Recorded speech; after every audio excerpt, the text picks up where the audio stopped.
Shalom Bang Kakak semua.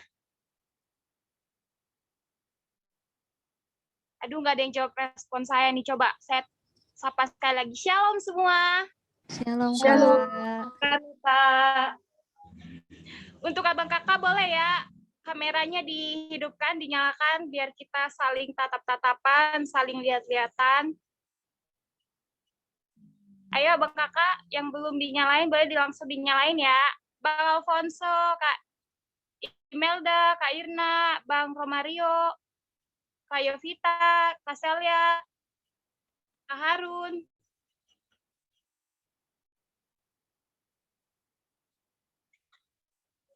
Oke, Bang Kakak, sebelum kita memulai seminar kita pada siang hari ini, saya ingin mengajak Abang Kakak untuk menaikkan satu lagu pujian. Hari ini kurasa bahagia, katakan hari ini. 1, 2, 3.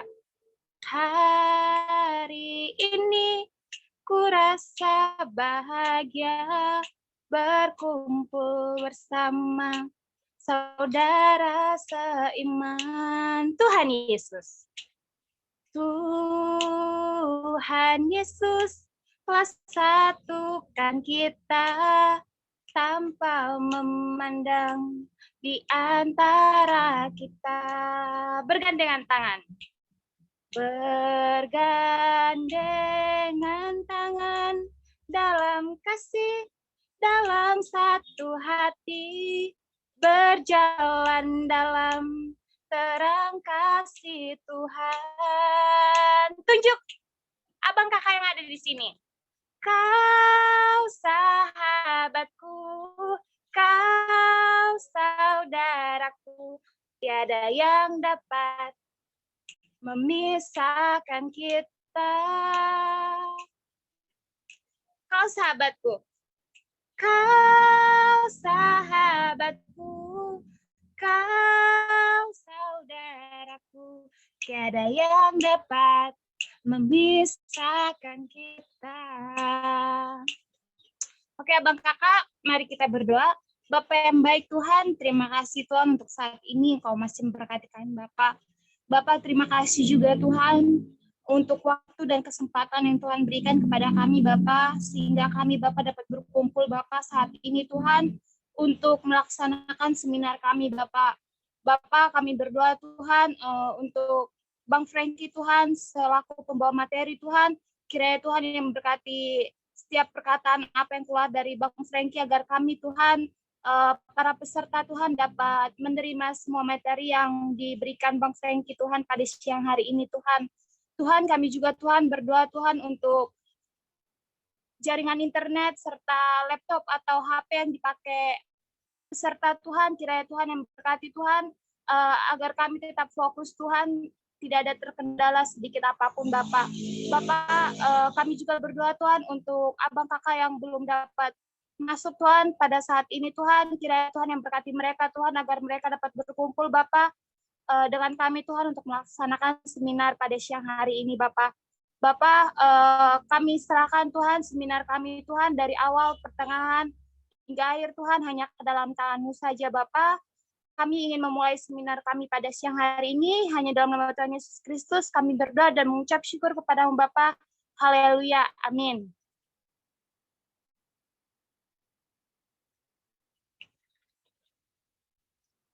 Saya mau sapa sekali lagi deh coba. Shalom Bang Kakak. Shalom. Belum semua nih jawab respon aku. Aku sapa sekali lagi ya. Shalom. Shalom. Shalom, Kak. Luar biasa sekali. Oh ya nih Bang Kakak. Saya mau memperkenalkan satu wanita cantik yang menemani kita dari awal sampai akhir seminar ini, yaitu ada Desti Natalia Pasaribu, SAK, sebagai moderator di seminar ini. Boleh kasih plus ya dong, Bang Kakak? Nah, sebelum saya kasih ke moderator, saya mau bacakan aturan dalam seminar ini ya, Bang Kakak. Semua peserta wajib menaati aturan yang ada. Yang pertama, semua peserta masuk dalam waktu 5 menit setelah meeting Zoom dibuka dengan posisi kamera dinyalakan dan off audio ya Bang Kakak. Terus yang kedua, menggunakan pakaian bebas, sopan, dan berperilaku sopan saat acara berlangsung. Yang ketiga, rename akun dengan format nama lengkap saat bergabung di acara seminar ini. Yang keempat, peserta menulis kehadiran pada kolom komentar dengan nama lengkap. Jadi untuk abang kakak peserta boleh langsung tulis absen ya untuk kehadiran abang kakak. Jadi di kolom komentar tinggal ketik nama. Oke abang kakak. Terus yang kelima, ketika sesi selesai, peserta dapat bertanya kepada narasumber mengenai materi yang disampaikan ketika dibuka sesi pertanyaan. Jadi tipenya ini satu ada boleh berbicara langsung ketika moderator membuka sesi pertanyaan. Terus yang kedua, peserta boleh membuat atau mengetik pertanyaan di kolom komentar. Oke, untuk itu saya mau nanya nih sama abang kakak yang di sini yang hadir, apa sih motivasinya dan tujuannya kenapa bisa ikut seminar kita gitu? Boleh saya cari dulu ya orangnya. Boleh dong dinyalain dong semua kameranya biar saya tahu wajah abang kakak yang tampan dan yang cantik-cantik. Boleh dong.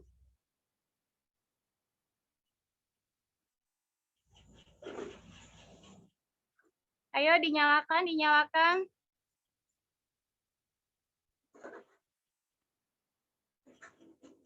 Oke, saya mau nanya aja sama kakak. Kakak, apa sih motivasi kakak mengikuti seminar kita pada siang hari ini, Kak? Shalom Kak, suara saya kedengaran ya Kak? Kedengaran banget Kak, jelas banget malahan Kak. Iya, jadi motivasi saya itu saya ingin dapat ilmu baru dan juga persiapan saya nanti Kak untuk ketika saya nanti mau bekerja Kak. Wow, jelas sekali. Kakak sekarang udah semester berapa Kak? Saya semester 6 Kak. Oh bener banget buat bekal kakak nanti setelah lulus dari Universitas Krishna Dipayana ya Kak ya. Oke, terima kasih untuk jawabannya Kak. Selanjutnya saya serahkan kepada Desti Natalia Pasaribu SAK selaku moderator. Oke, makasih Kanita. Shalom kakak semua. Terdengar jelas ya suara saya ya? Terdengar Kak. Oke, mantap. Oke, abang kakak semua. Apa kabarnya nih ya? Saya harap abang kakak semua tetap dalam keadaan sehat ataupun abang kakak yang lagi di luar nih yang nonton, yang mengikuti acara CV ini tetap dalam keadaan sehat dan mengikuti prokes kesehatan ya, abang kakak ya. Oke, di siang hari ini yang sangat sukacita hari ini tadi juga MC sudah bertanya gitu kan ke abang kakak di sini motivasinya ikut webinar ini apa sih?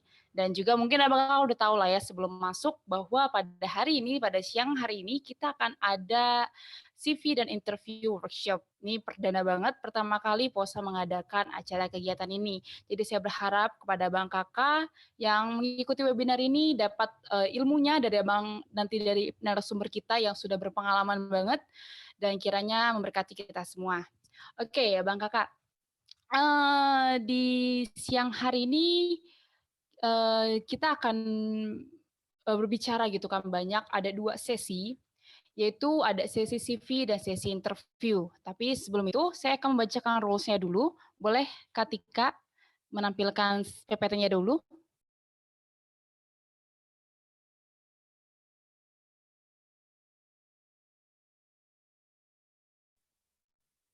Oke, boleh Kak Tika dari slide 1, Kak? Oh, oke, ke slide 2-nya. Oke, nah untuk rules of webinar-nya, ini ada 3. Yang pertama, selama webinar berlangsung, peserta wajib mute audionya dan on cam. Dan yang kedua, selama webinar berlangsung, peserta dapat bertanya kepada narasumber, tetapi setelah materi selesai dibawakan. Ataupun bertanya di kolom komentar nih, kalau misalnya malu-malu boleh nih tanya ke panitianya ataupun ke saya melalui Zoom chat-nya. Lalu yang ketiga, setiap sesi akan diberi kesempatan ada 3 pertanyaan. Karena kita ada 2 sesi, jadi ada 6 pertanyaan di setiap sesinya. Dan nanti pertanyaannya itu setelah ada pertanyaan langsung dijawab oleh narasumbernya. Jadi ya Bang Kakak, tetap fokus nanti selama webinar, dan kalau ada pertanyaan silahkan bertanya. Next, Kak. Nah, oke. Selanjutnya saya akan tambah berlama-lama lagi ya. Saya mungkin kasih gambaran sedikit gitu, apa CV itu apa sih? Mungkin ada kakak di sini juga ada yang masih berkuliah dan belum tahu apa CV, ataupun ada juga mungkin orang-orang yang udah tahu apa itu CV. Ya jadi gambaran sekecil saya kasih gambarannya bahwa CV itu kurikulum vitae gitu kan. Itu adalah berisi daftar riwayat hidup yang berisi data dan informasi yang diperlukan untuk melamar kerja. Isinya itu berupa riwayat pendidikan ataupun pengalaman kerja Bang Kakak. Jadi di sini nanti kita akan mendapatkan ilmu dari Bang Frankie bahwa gimana sih membuat CV yang menarik sehingga HRD-nya menerima CV kita dan kita dipanggil untuk interview kerja. Nanti akan lebih dalam lagi akan disampaikan oleh Bang Frankie. Oke, selanjutnya saya akan memperkenalkan pembicara kita pada siang hari ini, yaitu ada Bang Frankie Wijaya, SPSI. Bang Frankie merupakan sarjana psikolog. Dia lahir tahun 18 Oktober tahun 1989 dan juga lulusan dari Atmajaya Universitas di tahun 2012. Dan pada saat ini beliau merupakan posisi sebagai co-founder and senior consultant Bestari Human Capital Consulting. Next. Dan Bang Frankie juga udah banyak banget pengalamannya, Abang Kakak. Pengalaman pekerjaannya banyak banget, kurang lebih ada 10 tahun. Bang Frankie sudah bekerja. Dan ini adalah sedikit gambarannya yang kita bisa lihat bahwa Bang Frankie sebagai co-founder pada saat ini sebagai Bestari di Human Capital Consulting. Dan juga pernah bekerja di PT Prima Kompetensi, Nobel Consulting. Lanjutnya, Kak. Dan juga pernah bekerja sebagai Head of HR di Joska Indonesia, dan juga menjadi Human Resource Consultant. Next. Dan juga bekerja di Remedy Indonesia sebagai Business Development and Content Development Specialist, dan juga bekerja di Epsilon Solusi sebagai Project Consultant. Next. Dan juga yang terakhir Relevant Leadership Academy sebagai Head of Content Development. Itu adalah perjalanan karirnya Bang Frankie, pasti udah banyak banget pengalaman Bang Frankie sehingga dia pasti akan membagikan pengalamannya kepada kita semua yang hadir pada saat ini. Next, Kak. Oh, ini juga masih ada Bang Kakak. Dia bekerja di PT Lautan Luas Tbk. Next. Selain juga Bang Frankie berpengalaman selama 10 tahun melalui karirnya, juga Bang Frankie mempunyai lisensi ataupun sertifikasi ya Bang Kakak. Yang bisa kita lihat banyak banget certified-nya dari Bang Frankie ini, mulai dari professional public speaking sampai loop certified professional coach. Jadi Bang Frankie ini udah banyak banget hal-hal yang dapat dia akan sharingkan ke kita semua. Karena juga Bang Frankie mempunyai sertifikasi yang banyak. Yang terakhir, next. Dan juga Bang Frankie ini aktif di pelayanan.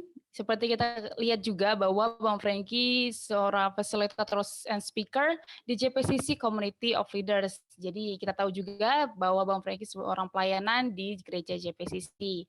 Nah, sekian CV yang dapat saya sampaikan kepada Bang Kakak semua. Tanpa berlama-lama lagi, kita akan sampai di sesi pembicara dan Bang Frankie akan menjelaskan gimana CV yang baik ataupun bagaimana CV yang buat menarik agar kita bisa dilirik oleh HR. Oke, saya persilahkan kepada moderator. Silakan Bang Frankie. Ya, halo semuanya, shalom semuanya, Abang Kakak semuanya. Perkenalkan nama saya Frankie. Thank you buat tim panitia POSA sudah mengundang saya untuk sharing di tempat ini bersama teman-teman semua. Sayang kita nggak bisa ketemu secara offline, kita mau nggak mau harus beradaptasi dengan kondisi yang ada, kita harus ketemu secara online, dan harusnya Bang Kakak semua sudah terbiasa dengan hal-hal seperti ini, webinar-webinar yang dilakukan mau tidak mau secara online. Memang sangat berbeda nuansanya, tapi hopefully kita bisa belajar maksimal walaupun terpisah jarak yang lumayan jauh. Saya juga tahu pasti teman-teman semua di sini juga sambil melakukan beberapa hal, it's okay. Cuma saya berdoa dan saya berharap yang saya bisa bagikan kurang lebih 50 menit ke depan ini bisa membantu abang kakak semua, teman-teman semua untuk mempersiapkan diri lebih lagi di dunia kerja. Pertama, apakah suara saya terdengar dengan baik? Kasih jempolnya dong kalau bisa terdengar dengan baik. Dan saya mau ini dong, kita sedikit, bukan sedikit sih, banyak deh, banyak interaksi. Coba ketik di kolom chat dong, saya mau tahu nih. Bisa apa sih harapan teman-teman untuk sesi kali ini?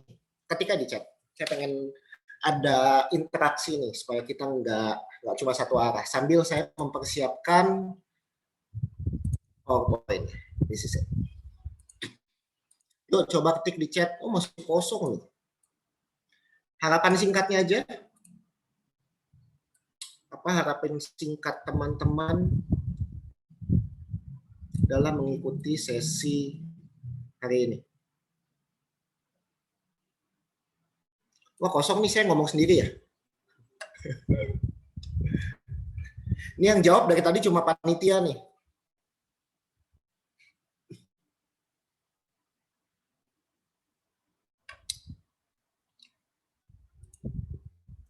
Oke. Siap. Yang baik. Oke.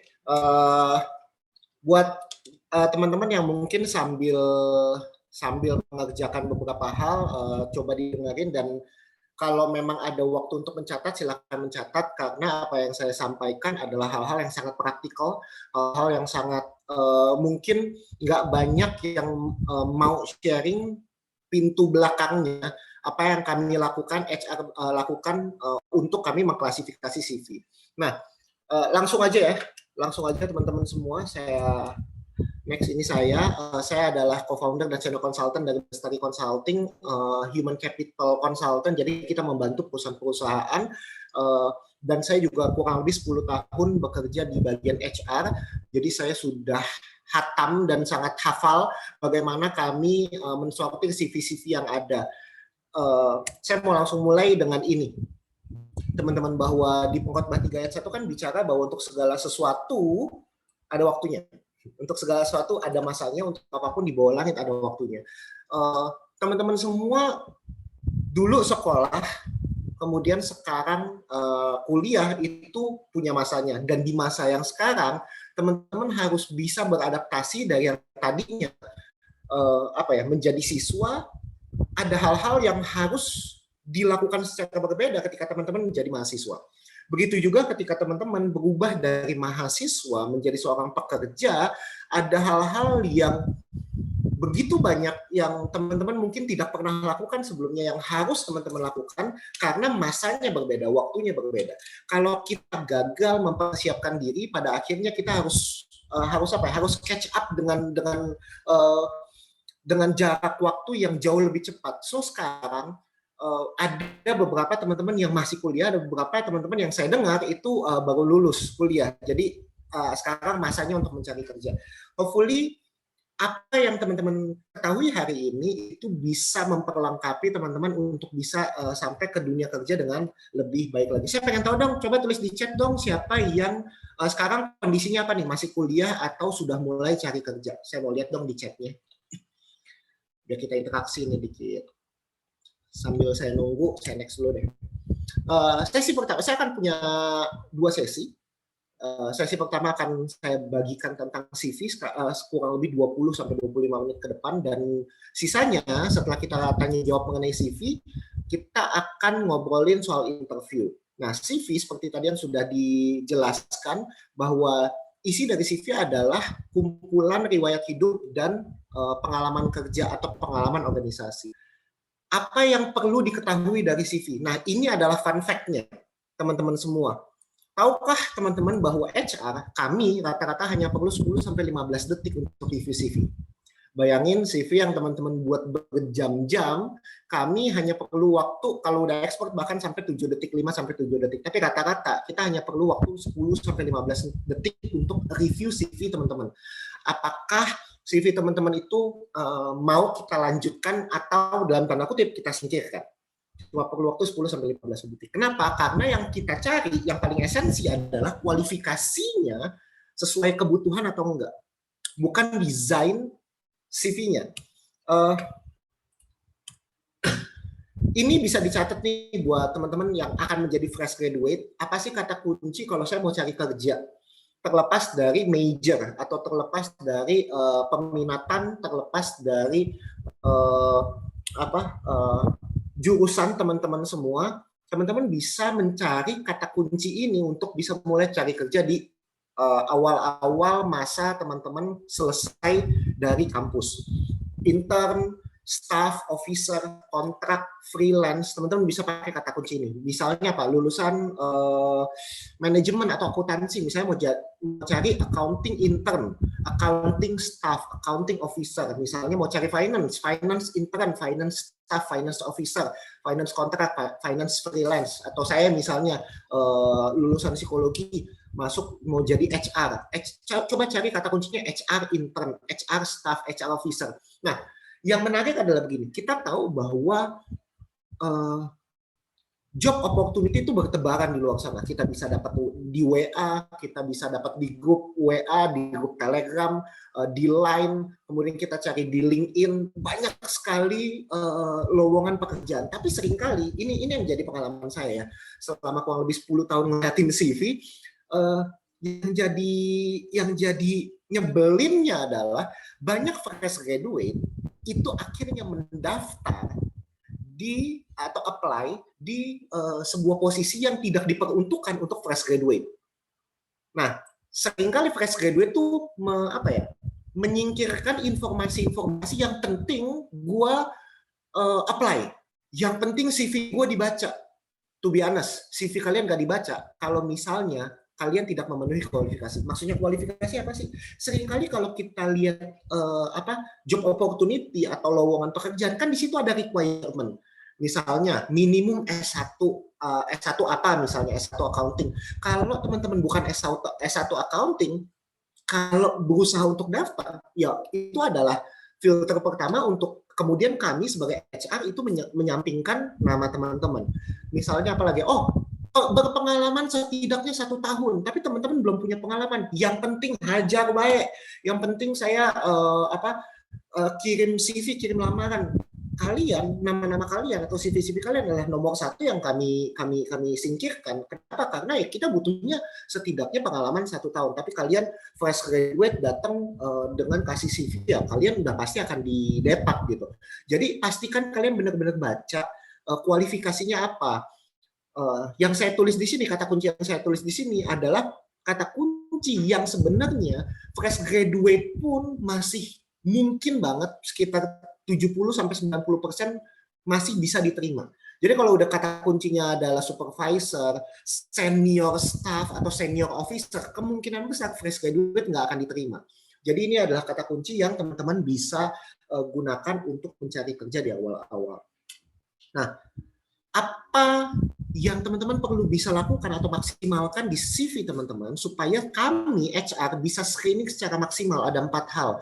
Bagaimana sikap atau etika teman-teman ketika kita berkomunikasi di awal, baik itu secara email maupun WhatsApp. Kemudian bagaimana teman-teman isi konten di dalam CV-nya, baik itu personal data, pendidikan teman-teman, dan juga pengalaman. Nah, di sini pengalaman bisa diganti kalau teman-teman fresh grade dengan pengalaman organisasi, bukan cuma sekedar pengalaman kerja. Nah, pertama kita lihat di email. Bisa kelihatan ya, teman-teman semua ya. Ini adalah contoh-contoh email yang saya pernah terima, saya pernah ketemu sama beberapa teman-teman HR. Yang terjadi adalah ini. Lihat yang paling kiri. Tulisannya cuma gini, need a job. Terus tulisannya cuma lama nganggur, nggak enak. Udah, terus kasih CV. Kira-kira dengan tulisan kayak gini, HR akan berbelas kasihan nggak? Enggak. HR akan mau buka nggak daftar riwayat hidupnya? Enggak. Walaupun sebagus apapun orang ini, kita nggak akan buka. Kenapa? Nggak punya etika. So, dari karakternya kita bisa tahu, dari emailnya kita bisa baca, dalam tanda kutip, karakternya seperti apa. Kalau udah ada tulisan kayak gini atau email kayak gini, udah pasti kita akan buang. Sebagus apapun tipe orangnya. Jadi etika itu penting. Yang kedua, coba lihat yang di tengah. Tulisannya adalah lamaran pekerjaan, terus tulisan emailnya adalah customer service. Selamat pagi Bapak Ibu, saya sangat berniat kerja di kantor. Bapak Ibu untuk informasi lebih lanjut bisa hubungi saya. Lah, kok jadi HR yang hubungin situ? Jadi siapa situ? Akan jauh lebih baik pernyataannya adalah bagaimana teman-teman berusaha untuk menghubungi si HR-nya atau menghubungi bagian perusahaannya. Jangan malah minta kita yang hubungi mereka. Gitu. Coba lihat yang paling kanan. Email yang lain. Nah, email yang lain. Tulisannya adalah silakan kirim kembali lamaran jika sudah siap datang untuk interview. Ini konteksnya adalah diminta untuk datang interview. Terus kemudian dijawab nih sama si orang ini, ya Pak, tapi kalau emang positif diterima, saya mau datang. Ya, yang saya takutkan nanti ketika saya datang saya nggak diterima. Jujur aja Pak, kondisi jarak yang saya tuju jauh. Kalau seandainya diterima, saya nggak sia-sia jauh dari Bintan ke Jogja. Makasih Pak infonya. Sekarang gini, ini zaman-zaman sebelum COVID ya. Jadi memang wawancara kerja harus datang. Lah, kalau udah pasti diterima baru mau datang, ya buat etika yang kayak gini kemudian udah pasti saya nggak akan terima gitu. Makanya dituliskan sama HR-nya, wawancara aja belum. Tes food aja belum, saya nggak tahu ini konteksnya apa, mungkin tes ini kali ya, tes intelijensi, tes aja belum, kok kayak positif, kok tanya positif diterima atau enggak, aneh-aneh aja, maaf kami tidak membutuhkan karyawan seperti itu. Dan memang gini, ada banyak di luar sana yang kemudian aneh-aneh nih, jawaban-jawaban atau obrolan-obrolan di dalam emailnya. Jadi etika itu penting ya teman-teman. Ini baru email, lihat yuk yang WA. Yang WA juga nggak kalah anehnya. Mungkin kalau teman-teman pernah lihat bagian kiri itu, ada yang tanya, permisi Kak, silakan Kak mau bertanya. Ada loker part time nggak? Sebagai apa? Apa aja Kak, bebas. Aku mau tahu dulu Kak adanya apa. Terus ditanyakan tahu nomor saya dari mana dan tadinya mau apa ya? Dari IG Kak, mau cari part time. Singkat cerita, lihat yang bagian kanan, dia kasih profil akun loker di salah satu kota yang ada di IG, kemudian ditanya, di sana adanya apa Kak yang lowong? Lah, kan tertulis sebenarnya ya, butuhnya posisi apa aja. Malah ditanya, adanya apa yang lowong. Makanya ditanya nih, kamu udah baca iklannya belum? Karena di iklannya udah ada nih posisi yang kosong, posisi yang dicari ada 1, 2, 3, 4 apa. Terus malah dijawab, maaf Kak, saya lupa lagi iklannya karena saya terlalu banyak mengontak yang menyediakan part time. Nggak ada persiapan, dan yang kayak gini udah pasti kita akan tolak. Kenapa nggak ada etika? Lihat yang tengah. Ini tentang interview lagi, jauh interviewnya loh, daerah Selipi kok setelah interview emang nanti langsung kerja. Setelah lolos interview baru kalau emang ternyata cocok baru kita terima kerja. Duh ribet nih, mendingan saya ngelamar jadi polisi sekalian. Ada jawaban-jawaban yang seperti ini. Terus lihat yang paling kanan. Apakah lokernya masih ada? Yang mana ya? Domisilinya di mana? Rider atau kurir? Oke, masih, segera kirimkan lamaran ke email ya. Emang kantornya di mana? Dikasih tahu alamat kantornya. Terus malah tulisnya begini, kalau langsung interview gitu bisa nggak ya? Lah, kirim lamaran dulu lah. Kan kita menginterview berdasarkan CV-nya kamu kan. Terus setelah tahu harus kirim lamaran, mungkin nggak pernah punya CV kali ya. Terus harus bikin CV, jawabannya begini, nggak jadi deh, ribet. Ini adalah etika, teman-teman. Kalau kita nggak bisa memastikan kita punya etika, baik itu di email maupun di WA, apa jaminannya kita akan diproses lebih lanjut lagi? Ini adalah etika email yang benar. Ada dua contoh, sebelah kiri dan sebelah kanan kita bisa lihat. Pertama, kalau kita mau email, pastikan kita punya judul emailnya.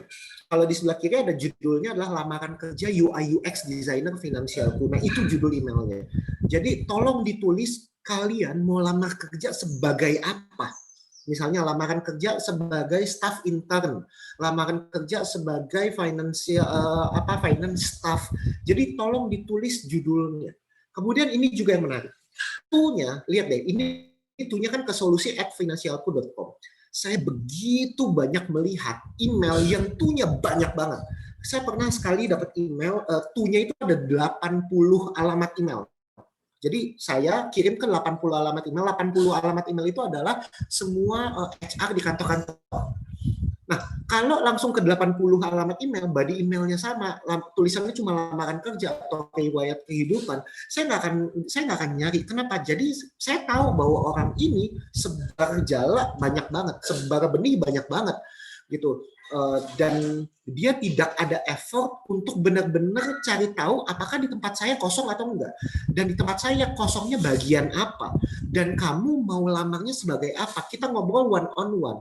Jadi ibaratnya kalau kita kirim email langsung ke semuanya, ibaratnya kayak apa ya? Kita datang nggak ketok pintu, kita cuma kasih CV ke depan pintu orang, udah nggak pakai permisi, nggak pakai ketok pintu, nggak pakai ngobrol dulu, langsung kasih sebar email kayak brosur di pinggir jalan, tau ya?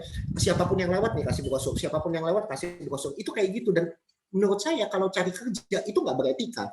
Makanya etika email yang benar adalah satu email, satu tujuan. Kemudian mulai dengan sapaan selamat siang, selamat pagi, atau bisa menggunakan bahasa Indonesia atau bahasa Inggris. Kemudian perkenalkan diri, namanya siapa, lulusan apa, pada tahun berapa, tujuan emailnya apa, lewat email ini saya menyampaikan lamaran pekerjaan saya, posisi apa, dan lain sebagainya. Barulah bila ada pertanyaan lebih lanjut atau jika memang ada hal yang perlu saya sampaikan lebih lanjut, saya bisa dihubungi lewat email apa dan nomor ponsel apa. Salam hangat apa, dan jangan lupa di-attach, dilampirkan CV-nya teman-teman. Di bagian kanan juga sama tuh, kepada yang terhormat HRD siapa, selamat pagi. Ini adalah contoh kalau misalnya teman-teman membuat lebih dari satu file. Jadi ada 4 file yang dikirimkan. 1, data riwayat hidup atau CV. Nomor 2, scan transkrip nilai. 3, scan ijazah. 4, scan sertifikat. Ini adalah contohnya. Jadi teman-teman bisa list down file apa aja sih yang teman-teman kasih ke HRD-nya. Ya, ini adalah kurang lebih gambaran etika email yang benar. Apakah dengan email yang beretika ini kita sudah pasti diterima? Enggak. Tapi at least ini adalah langkah awal email kita. CV kita mau dilihat. Oke. Nah, saya mau kasih lihat teman-teman langsung ke CV-nya. Coba lihat 2 CV ini. Nah, saya mau lagi ngobrol. Yang mana yang menurut teman-teman akan lolos lebih besar, lolos seleksi, yang kiri atau yang kanan? Yang putih aja atau ada yang warna biru nih? Menurut teman-teman yang mana yang kemungkinan akan lebih besar persentasenya untuk bisa lolos seleksi? Yang mana? Menurut saya warna biru, Bang. Yang biru, yang kanan ya. Oke. Ya. Kalau ini coba di chat aja deh ya, supaya lebih banyak yang jawab misalnya. Thank you. Yang udah jawab yang kanan. Oke. Yang tiara lagi nih yang jawab yang kanan. Yang kiri atau yang kanan? Yang biru, yang kanan, oke. Yang putih, sip. Ada nih yang jawab yang putih nih, si Desti. Berarti menarik nih. Ya, ada yang kiri, ada yang kanan. Yang kanan, oke. Yang putih, siap. Oke, karena waktu saya terbatas, masih banyak yang saya mau bahas, saya mau kasih langsung jawaban aja. Yang kiri, yang putih, atau yang kanan, yang biru? Jawaban dari HR adalah kedua-duanya akan kami tolak. Kedua-duanya akan kami tolak. Ini membuktikan bahwa desain tidak terlalu pengaruh besar terhadap keputusan kami untuk memilih yang mana yang akan kami lanjutkan. Kenapa? Karena begini, perhatikan, yang kiri sama yang kanan, bedanya apa sih? Satu, yang kiri data pribadi lebih lengkap, mungkin terlihatnya lebih lengkap. Ya, padahal sebenarnya sama-sama aja. Terus kita lihat riwayat pendidikan kurang lebih juga sama. Ya, yang kiri tulis pengalaman organisasi aja, yang kanan ada sampai keahlian, hobi dan lain sebagainya. Tapi ini yang menarik. Yang saya butuhkan bukan cuma sekedar ini. Oke, kita akan lihat di pembahasan saya berikutnya apa yang membuat kedua orang ini kemudian saya tidak tertarik untuk melanjutkan lebih jauh. Saya lanjutkan ya. Yang pertama, ini saya punya 2 jenis CV yang setidaknya lebih benar dibanding kedua yang tadi, yang sebelumnya. Tapi masih ada yang perlu diperbaiki. Pertanyaannya apa yang perlu diperbaiki? Kita lihat yang kiri, yang Jendo. sama yang kanan Yusuf Saifuddin. By the way, semua CV yang saya taruh di sini itu ada di Google. Jadi walaupun saya nggak nanya nggak nanya langsung ke mereka, tapi mereka taruh itu di Google dan bisa dicari secara bebas. Jadi saya berasumsi mereka memang memperbolehkan untuk semua orang mencari, kalau tulis contoh CV akan keluar nih nama-nama mereka. Tapi kita akan lihat yuk. Yang pertama yang Jendo. Secara desain yang Jendo yang sebelah kiri itu lebih kekinian dibanding yang kanan, betul ya? Tapi kami secara HR nggak melihat kedua hal ini,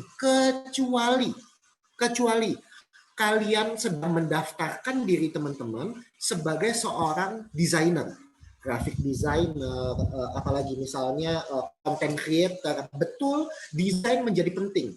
Tapi kalau kerjaan teman-teman tidak ada hubungannya sama desain, yang kanan pun yang lebih dulu, yang lebih yang nggak terlalu kekinian masih bisa kami terima loh.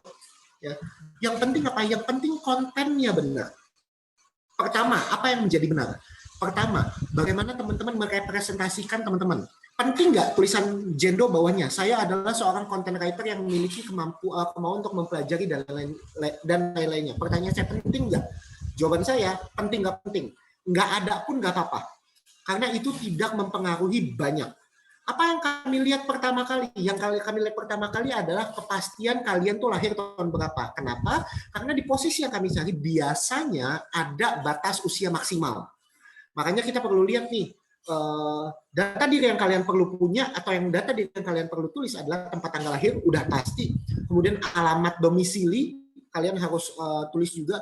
Kemudian jenis kelamin penting nggak penting juga kalau ada foto, kecuali kalian fotonya kelihatannya kayak muka laki banget, tapi sebenarnya saya perempuan, boleh deh ditulis jenis kelamin. Tapi kalau udah pasti nih mukanya perempuan banget, mukanya laki banget gitu, kenapa harus tulis jenis kelamin? Nggak terlalu penting. Boleh ada, boleh nggak ada juga nggak apa-apa.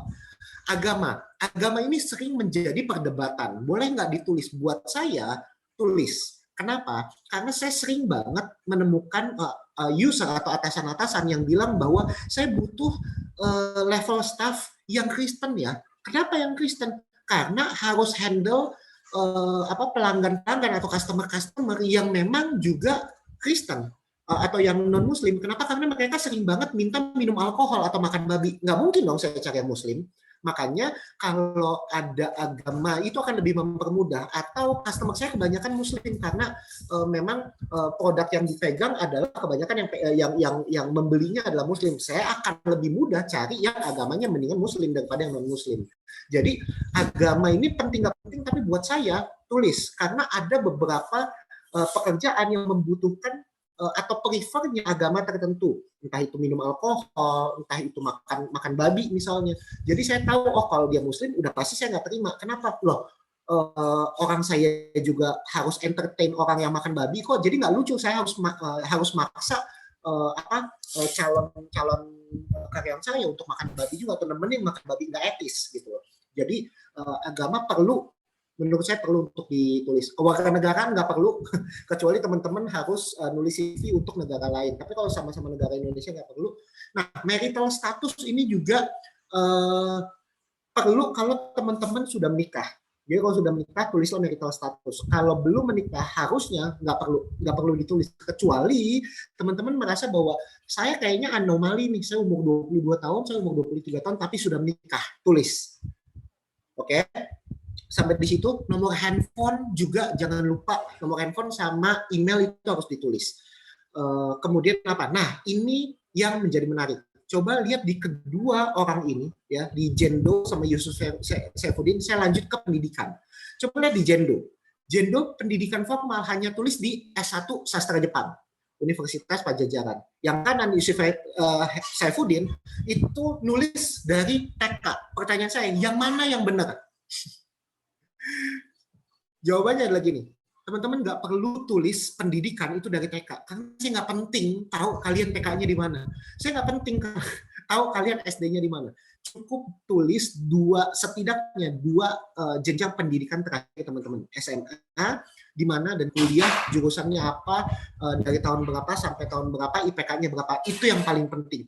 Nggak penting, emang TK pengaruh apa ke pekerjaan teman-teman? Nggak ada gitu. Jadi nggak perlu tulis sampai TK, penuhin tempat sebenarnya.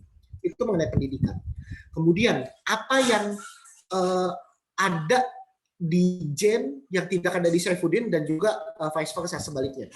Begini, kami tidak terlalu impress dengan tulisan kemampuan kalian, terus kalian nilai sendiri. Coba lihat Jendo, kemampuan content writing ada 5 dot, ibaratnya kayak 5 bintang lah ya, 5 dari 5. In-depth writing 5 dari 5. SEO 3 dari 5. Pertanyaan saya, yang nilai siapa? Kalian kan nilai ke diri kalian sendiri kan? Misalnya kemampuan Microsoft Excel 5 dari 5.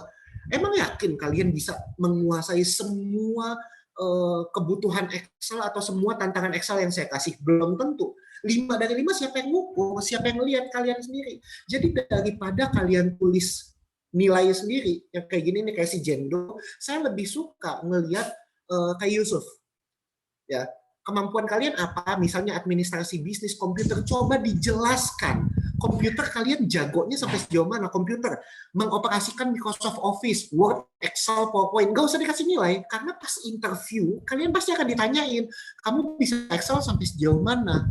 Kamu bisa Word sampai sejauh mana? Kalau kalian tulis Excel bintang 5, PowerPoint bintang 5, siapa yang nilai? Buat kita nggak terlalu impress dengan itu. Akan lebih mudah buat kita melihat, oh ternyata jago di Microsoft Excel. Terus di komputer jago juga, atau bisa juga membuat berbagai desain melalui Corel dan Photoshop. Oh at least dia bisa Photoshop dan Corel. Nggak cuma sekedar tulis komputer 5, bintang 5. Kita nggak tahu komputer bintang 5 itu apa sih sebenarnya yang kamu bisa. Nangkap ya? Jadi daripada hanya sekedar kasih bintang, lebih baik kasih penjelasan sedikit. Ya, komputer bisanya di bagian apa? Bahasa Inggris. Nah, lihat ya, di Jendo bahasa Indonesia bintang 5, Inggris bintang 5. Kalau emang Inggris bintang 5, kamu yakin saya bisa terbangin kamu ke Amerika, kamu bertahan hidup di sana ngomong bahasa profesional dengan orang-orang di Amerika? Karena kamu berani nih nulis bintang 5. Akan jauh lebih baik ketika kita ngomong bahasa Inggris, misalnya di Yusuf nih, memahami teks berbahasa Inggris dengan baik. Tapi berbicara dalam bahasa Inggris cukup baik. Jadi kita tahu, oh memahami bahasa Inggris atau teks bahasa Inggris atau baca itu lebih baik daripada dia bicara bahasa Inggris. Ya, jadi kita bisa seenggaknya dapat gambaran. Nah, ini juga saya izin balik. Nah, lihat di sini, ini yang menjadi pembeda terbesar. Lihat di pengalaman organisasi. Dua-duanya, baik itu si Nanda dan juga Pascal, pengalaman organisasi cuma ditulis jabatan mereka. Ya, si Pascal ini lagi bikin CV-nya agak bercanda nih. Ketua organisasi berebut cinta. Waduh, sekretaris organisasi Baper Indonesia. Bendahara organisasi Galau Perkasa. Nggak serius, tapi dia cuma mau menunjukkan bahwa dia cuma tulis jabatannya. Yang kami butuhkan sebagai HR bukan cuma sekedar jabatan teman-teman. Tapi lihat apa yang dilakukan Jen sama Yusuf. Jen menulis pengalaman kerjanya, content writer dari tahun berapa sampai tahun berapa di PT apa, dan dia tulis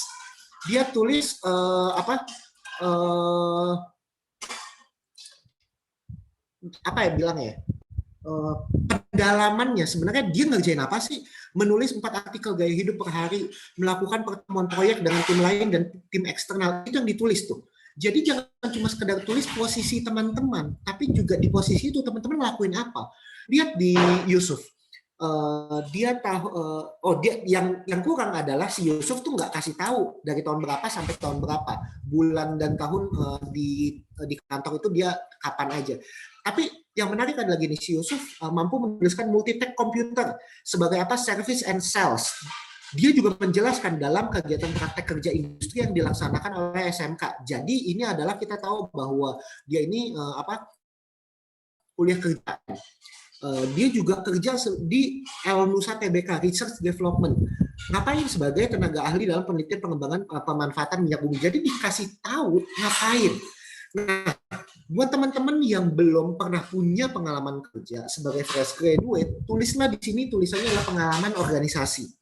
Tapi kembali lagi, jangan cuma sekedar tulis jabatan. Oh, saya pernah jadi ketua di organisasi ini. Saya pernah jadi bendahara di.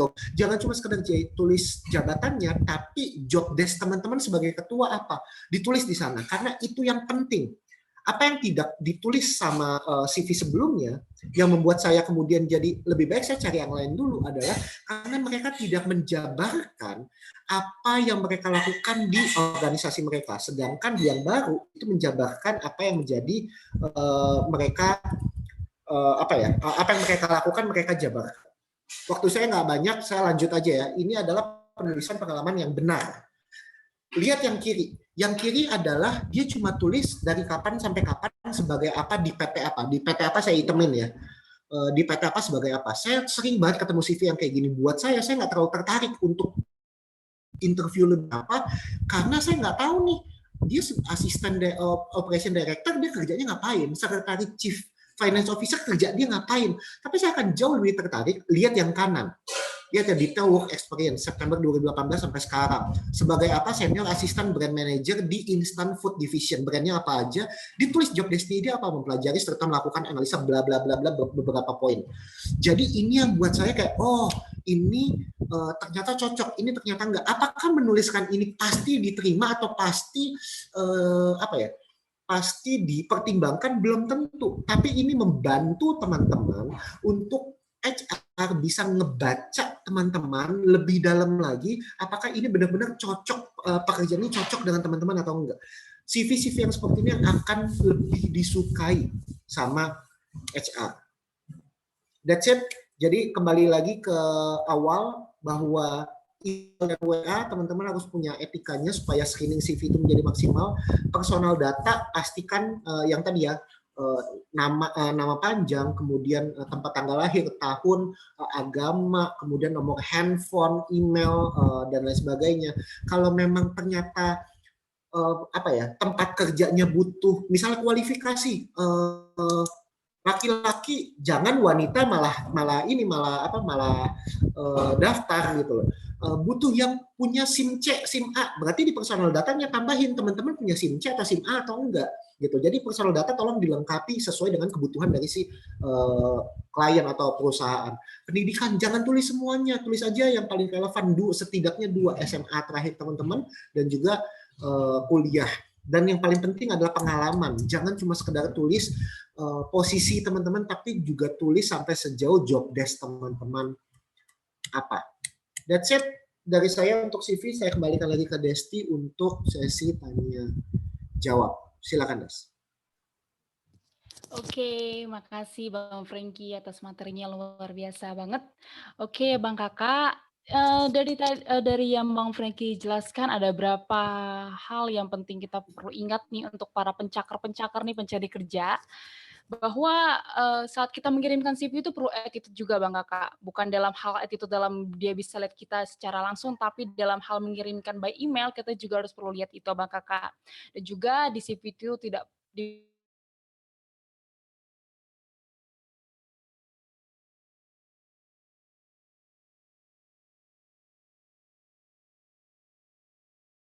gimana nih ternyata tadi Bang Frankie bilang bahwa kalau misalnya kalian ikutin organisasi pun itu bisa menjadi hal yang kalian tulis di CV kalian, tetapi bukan hanya dengan jabatannya aja, tapi kita describe apa yang kita lakukan di organisasi itu dan apa yang kita lakukan di jabatan itu, gitu Bang Kakak.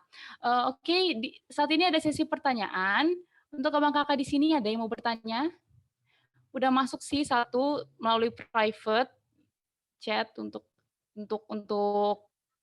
pertanyaannya. Ada satu orang. Ada lagi ya Bang Kakak, kalau misalnya malu-malu nih, malu-malu boleh chat saya aja atau enggak di Zoom chatnya. Oke, ini pertanyaan pertama ya Bang Frankie ya. Bang Frankie akan langsung jawab. Ini dari Bang Hardi Sembiring. Ini dia bertanya Bang, apakah dalam CV perlu dicantumkan sertifikat dan ijazah? Baik dalam secara lampiran atau Bang, atau cuma hanya tulisan doang, gitu loh. Oke, silakan Bang Frankie menjawabnya. Oke, thank you Bang Hardi. Sertifikat atau ijazah, sertifikat jelas. Sertifikat tuh kalau kita ngomong ijazah kemudian sertifikat yang menunjang. Tapi gini, ini tricky. Seringkali fresh graduate, saya kan banyak banget terima fresh graduate. Seringkali yang orangnya bagus, sebenarnya sertifikat itu tidak terlalu pengaruh ya, mau ditulis mau enggak. Cuma yang kadang-kadang kita sebagai HR itu agak sedikit annoying adalah teman-teman kan kadang-kadang kalau di kampus itu kan banyak banget ikut organisasi, banyak banget ikut seminar, banyak banget ikut seminar-seminar yang kasih zaman saya itu ada sertifikat kehadiran. Nah, saya waktu zaman kuliah, saya hitung-hitung selama 4,5 tahun saya kuliah, saya punya hampir 60 sertifikat kehadiran dari seminar. Bayangin kalau saya tulis 60-60-nya. Kehadiran seminar apa dengan siapa, seminar apa. Buat saya nggak penting kamu ikut seminar apa. Jadi gini, kalau misalnya seminarnya adalah seminar kehadiran, sertifikat seminar kehadiran, saran saya nggak perlu masukin. Tapi kalau sertifikatnya adalah sertifikat keahlian, masukin. Misalnya sertifikat keahlian apa sih?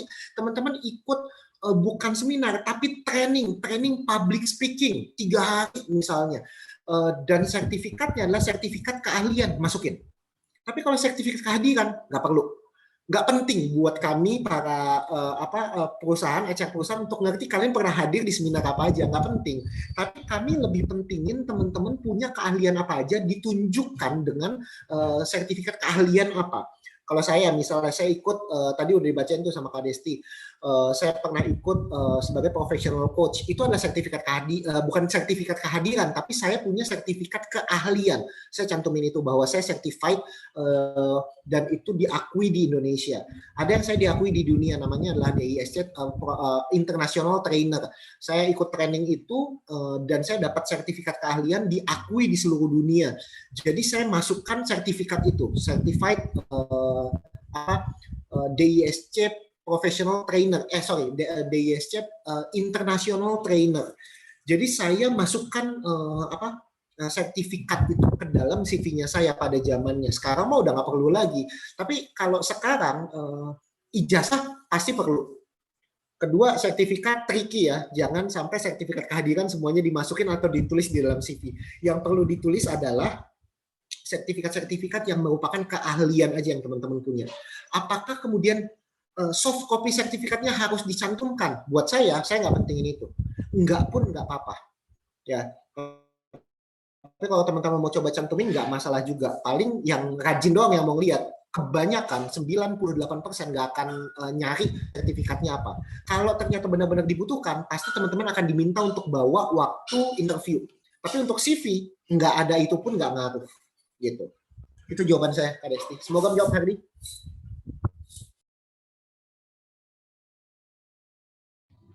Oke, Bang Franky. Ya itu Bang Hardi untuk jawabannya. Apa udah puas Bang atau perlu dijawab lagi Bang Hardi? Boleh responnya? Oke, udah cukup ya Bang ya. Oke, Bang Kakak dia mau bertanya lagi. Boleh private chat. Oke, sembari menunggu palingan ini Bang, saya mau bertanya kali ya Bang ya. Jadi selama saya juga pernah menjadi pencari kerja nih Bang. Jadi saya mengikuti juga banyak webinar tentang CV ataupun interview gitu kan. Salah satunya tentang LinkedIn nih Bang, LinkedIn kan. Menurut Abang nih Bang, sebagai HR yang udah berpengalaman, LinkedIn itu penting nggak sih Bang? Karena setahu saya bahwa LinkedIn itu adalah CV online-nya untuk kita. Jadi HR membuka LinkedIn kita, apa riwayat pekerjaan kita atau gimana, dan apakah HR juga melihat LinkedIn kita Bang? Ya. Boleh Bang dijelaskan? Saya mau jelaskan terlebih dahulu bahwa ada dua tipe pencari orang. Bisa teman-teman yang mencari kerja ke perusahaan, atau bisa jadi perusahaan cari orang, betul ya? Nah, kalau perusahaan cari orang, biasanya yang pertama dia lihat adalah dari LinkedIn-nya. Ya, jadi saya lihat nih LinkedIn-nya. Nah, makanya LinkedIn jangan cuma sekedar tulis jabatan. Misalnya teman-teman pernah bekerja sebagai finance staff di perusahaan ABC. Jangan cuma sekedar tulis finance staff di PT ABC dari tahun 2019 ke 2020. Jangan cuma sekedar tulis itu, tapi spesifikasi jobnya tuh apa, supaya kami bisa mengerti teman-teman tuh ngerjain apa selama 1 tahun itu. Jadi CV penting atau enggak? CV sangat-sangat LinkedIn penting atau enggak? LinkedIn itu sangat-sangat penting buat teman-teman menjadi memiliki CV online yang dilihat oleh banyak orang. Dan juga teman-teman lebih mudah untuk dikenali ya, karena LinkedIn adalah sosial media ya, LinkedIn adalah sosial media. Jadi pastikan teman-teman update CV teman-teman di dalam LinkedIn gitu. Nah, di LinkedIn juga bisa attach CV-nya kita. Kalau teman-teman berusaha untuk cari kerja, biarkan CV teman-teman itu di-attach di dalam LinkedIn. Itu untuk apa? Untuk mempermudah kami perusahaan yang kemudian mau cari orang. Dan di LinkedIn, kalau teman-teman pernah lihat dan pernah pelajari di LinkedIn, LinkedIn itu sifatnya kayak Instagram deh. Kayak Instagram, kalau kita, saya lagi lihat-lihat Instagram, dapat nih Instagramnya Kak Tika misalnya. Saya mau kontak Kak Tika gimana caranya? Saya harus via DM, bener ya? Hai Kak Tika, dan lain sebagainya. Saya Frankie, gini, mau nanya dong tentang ABC misalnya.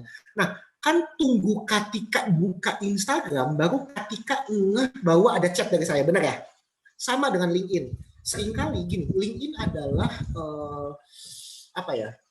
sosial media profesional yang belum tentu setiap hari kita buka.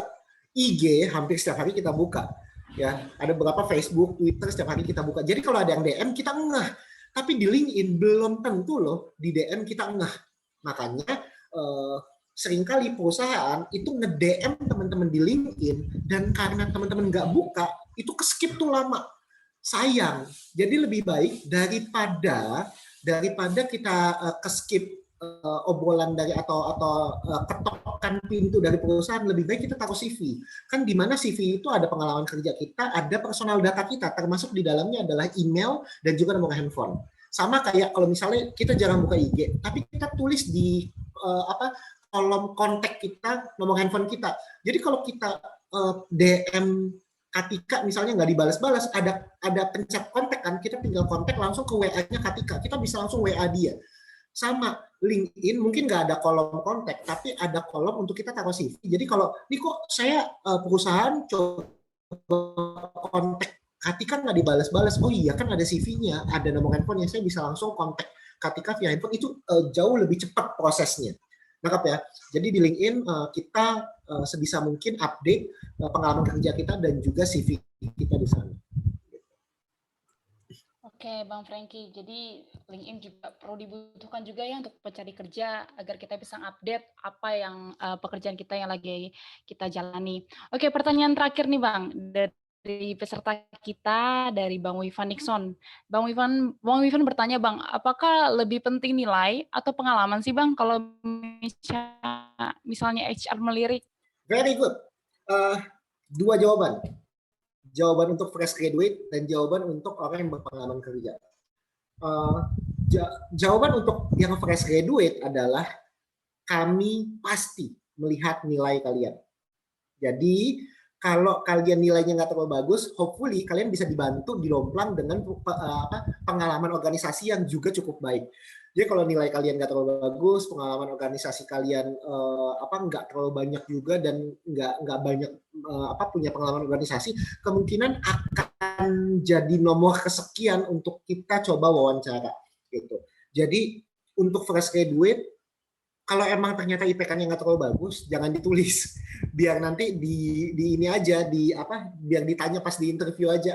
At least dia ngelirik dulu sampai dulu ke interviewnya. Tapi kalau IPK kalian di atas 3, silahkan ditulis. Kalau di bawah 3, saran saya mendingan jangan ditulis.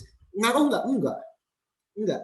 Yang penting kalian diketahui kalian lulusan apa, majornya atau jurusannya apa, dari tahun berapa sampai tahun berapa. Itu yang penting. IPK nyusul, nanti kita akan interview kalau misalnya nggak ada di CV. Itu untuk fresh graduate. Tapi kalau IPK kalian nggak terlalu bagus, pengalaman kalian nggak terlalu banyak, pengalaman organisasi nggak terlalu banyak, tapi pernah bekerja di perusahaan sebelumnya, kami sebagai HR nggak lagi pentingin IPK. Jadi setidaknya buat saya, kalian sudah bekerja 5 tahun aja. Saya nggak lagi lihat kalian dari jurusan apa, saya nggak lagi lihat kalian itu IPK-nya berapa, kuliahnya di mana. Yang saya akan lihat adalah kamu terakhir pengalaman pekerjaannya di mana, kamu ngelakuin apa, hasilnya apa. Nanti kita akan bahas di interview.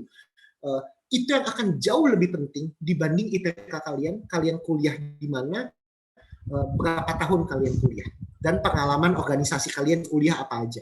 Itu nggak lagi relevan ketika setidaknya teman-teman sudah bekerja 5 tahun aja. Tapi kalau di bawah 5 tahun, IPK kalian masih dilihat, kalian kuliah di mana masih dilihat, berapa tahun kalian kuliah masih dilihat, pengalaman organisasi kalian masih dilihat. Oke, jadi ada 2 jawaban nih. Kalau kalian sebagai fresh graduate, jelas itu masih dilihat. Tapi kalau kalian setidaknya udah 4 tahun, 5 tahun bekerja, pengalaman kerja kalian yang dilihat, bukan IPK-nya. Gitu. Semoga menjawab ya, Bang Wifan. Oke, thank you Bang Frankie atas jawabannya. Gimana Bang Wifan? Apa udah puas jawabannya atau masih mau ditambah lagi jawabannya? Oke, nggak ada respon, jadi artinya udah puas ya Bang ya. Makasih Bang Frankie atas jawabannya.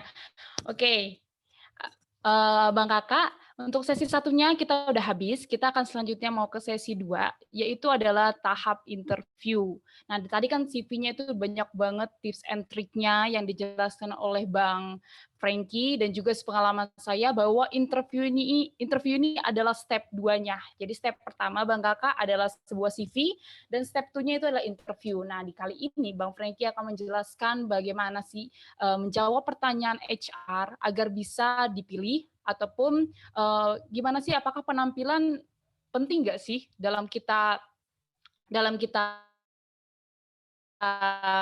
melamar gitu kan? Mungkin secara online gitu kan. Kalau secara offline pasti kita harus rapi gitu kan. Tapi kalau secara online gimana sih Bang Frankie kalau misalnya secara online, apakah udah biasa aja kemeja biasa atau gimana gitu untuk persiapannya? Nanti akan dijelaskan langsung oleh Bang Frankie kepada Bang Frankie. Sebelum saya masuk ke interview, harap catat ini baik-baik bahwa mencari kerja apalagi di kondisi yang sekarang itu tidak semudah itu. Jadi yang menjadi target teman-teman sekarang ini harusnya bukan lagi bekerja di perusahaan besar. Bagus kalau punya ambisi itu, tapi untuk langkah awal jangan jadikan itu nomor 1. Kenapa? Karena lawan kalian sekarang fresh graduate, era sekarang ini atau musim sekarang ini adalah masa terberat bagi fresh graduate. Kenapa saya bilang seperti itu? Pada zaman saya cari kerja, lawan saya adalah sebagian besar fresh graduate juga. Jadi skill kami dilihat apple to apple karena sama-sama masih belum punya pengalaman kerja, tapi di PHK dan berani untuk turunin gajinya mereka supaya seenggaknya bisa dapat kerja dan nggak pengangguran.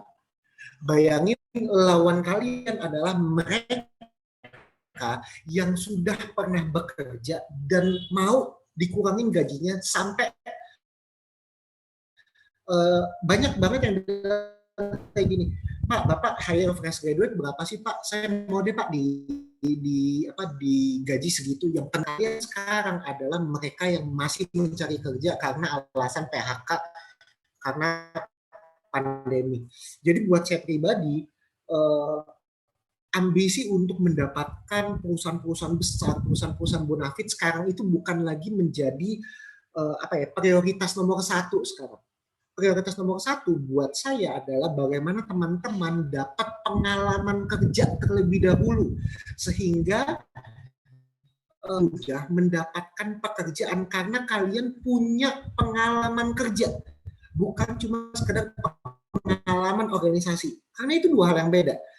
Teman-teman punya pengalaman kerja, adding value-nya jauh lebih tinggi daripada hanya sekedar punya pengalaman organisasi.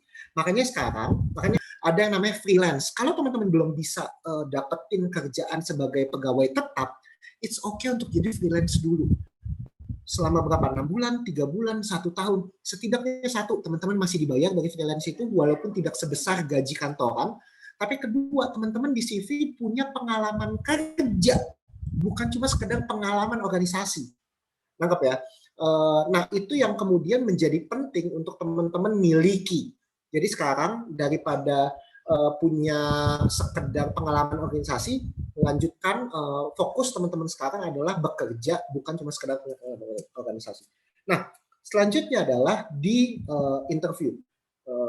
Posisi ini posisi sudah kirim CV dan kemudian CV-nya itu diterima sama pihak perusahaan udah coba baca dan kemudian cocok nih, kayaknya saya mau tahu lebih lanjut, biasanya dilakukan interview. Interview adalah in-depth atau pendalaman dari apa yang teman-teman tulis di CV. Nah, saya lanjutkan. Apa yang harus dalam wawancara? Sekarang wawancara itu sudah terbagi menjadi dua. Sebagian besar itu dilakukan secara online, ya. Tapi masih juga sering dilakukan secara offline. Nah, offline itu ketemu langsung, online itu kalau kayak gini. Apa yang harus dalam wawancara? Pertama, teman-teman teman-teman harus tahu nih profil perusahaannya apa. Ingat yang tadi saya bilang bahwa ada beberapa orang yang kirim profil CV-nya itu ke banyak banget perusahaan, dan tanpa tahu yang manggil saya nanti perusahaan mana. Tuh-nya kebanyak, langsung ke 88 perusahaan yang langsung dikirim. Bayangin, dari 88 perusahaan, terus tiba-tiba dipanggil wawancara, terus dia main datang aja, terus dia lupa, saya kasih profil saya yang mana ya? Ini perusahaan ABC ini bergerak di bidang apa ya? Bayangin kalau kita nggak tahu apa-apa tentang si perusahaan itu. Jadi hal pertama adalah ketika teman-teman dipanggil wawancara, yang harus teman-teman pelajari adalah profil perusahaannya. Seenggaknya tahu itu industrinya apa. Kemudian sudah berdiri berapa lama, apakah dia distribusi, dia food atau enggak, kerjaannya sebagai apa, mereka itu fungsi perusahaan itu sebagai apa. Kenali profil perusahaannya. Kemudian persiapkan diri dengan matang. Maksudnya apa sih? Setidaknya pakaian itu kalau offline itu udah harus rapi.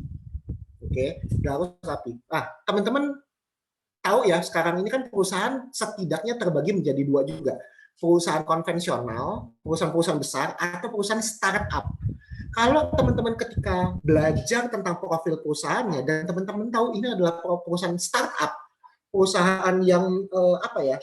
Tahu ya, kalau startup company kan orangnya santai, kadang-kadang orang pakai kaos. Saya sering banget ke perusahaan startup, bahkan bos besarnya aja, CEO-nya aja ke kantor pakai sendal.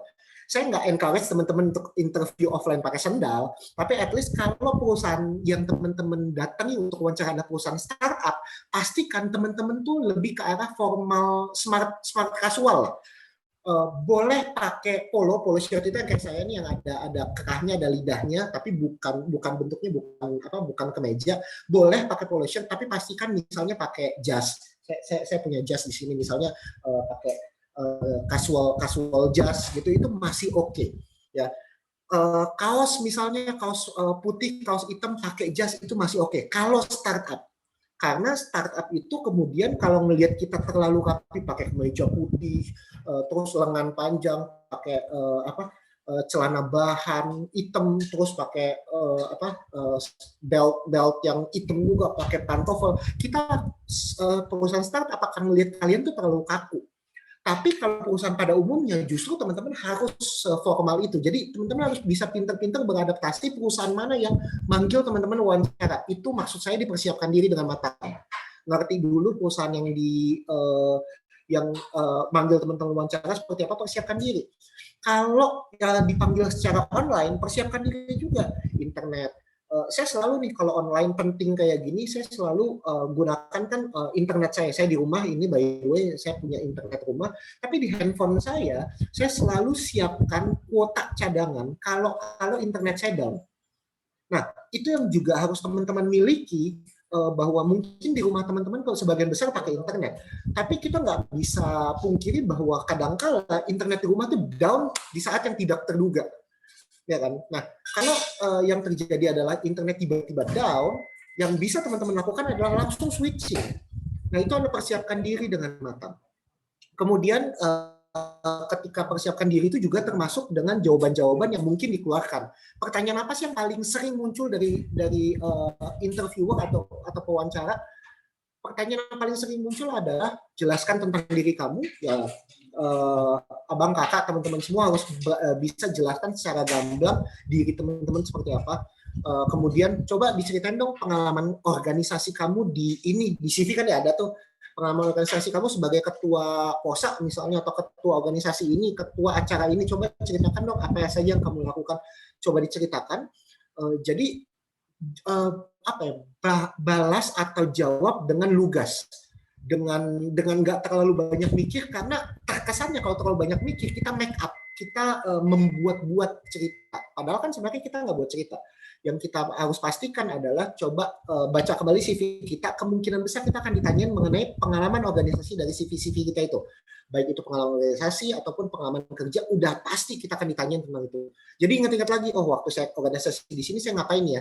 Ingat dulu tuh sebelum kita wawancara, karena itu udah pasti ditanya. Oke.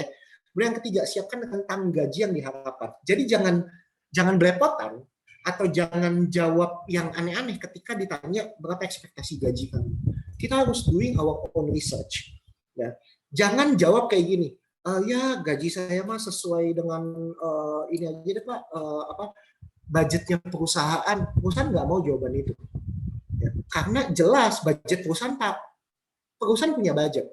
Tapi kalau kalian jawabnya seperti itu, kalian seperti tidak melakukan riset terhadap posisi kalian itu sebenarnya gajinya berapa.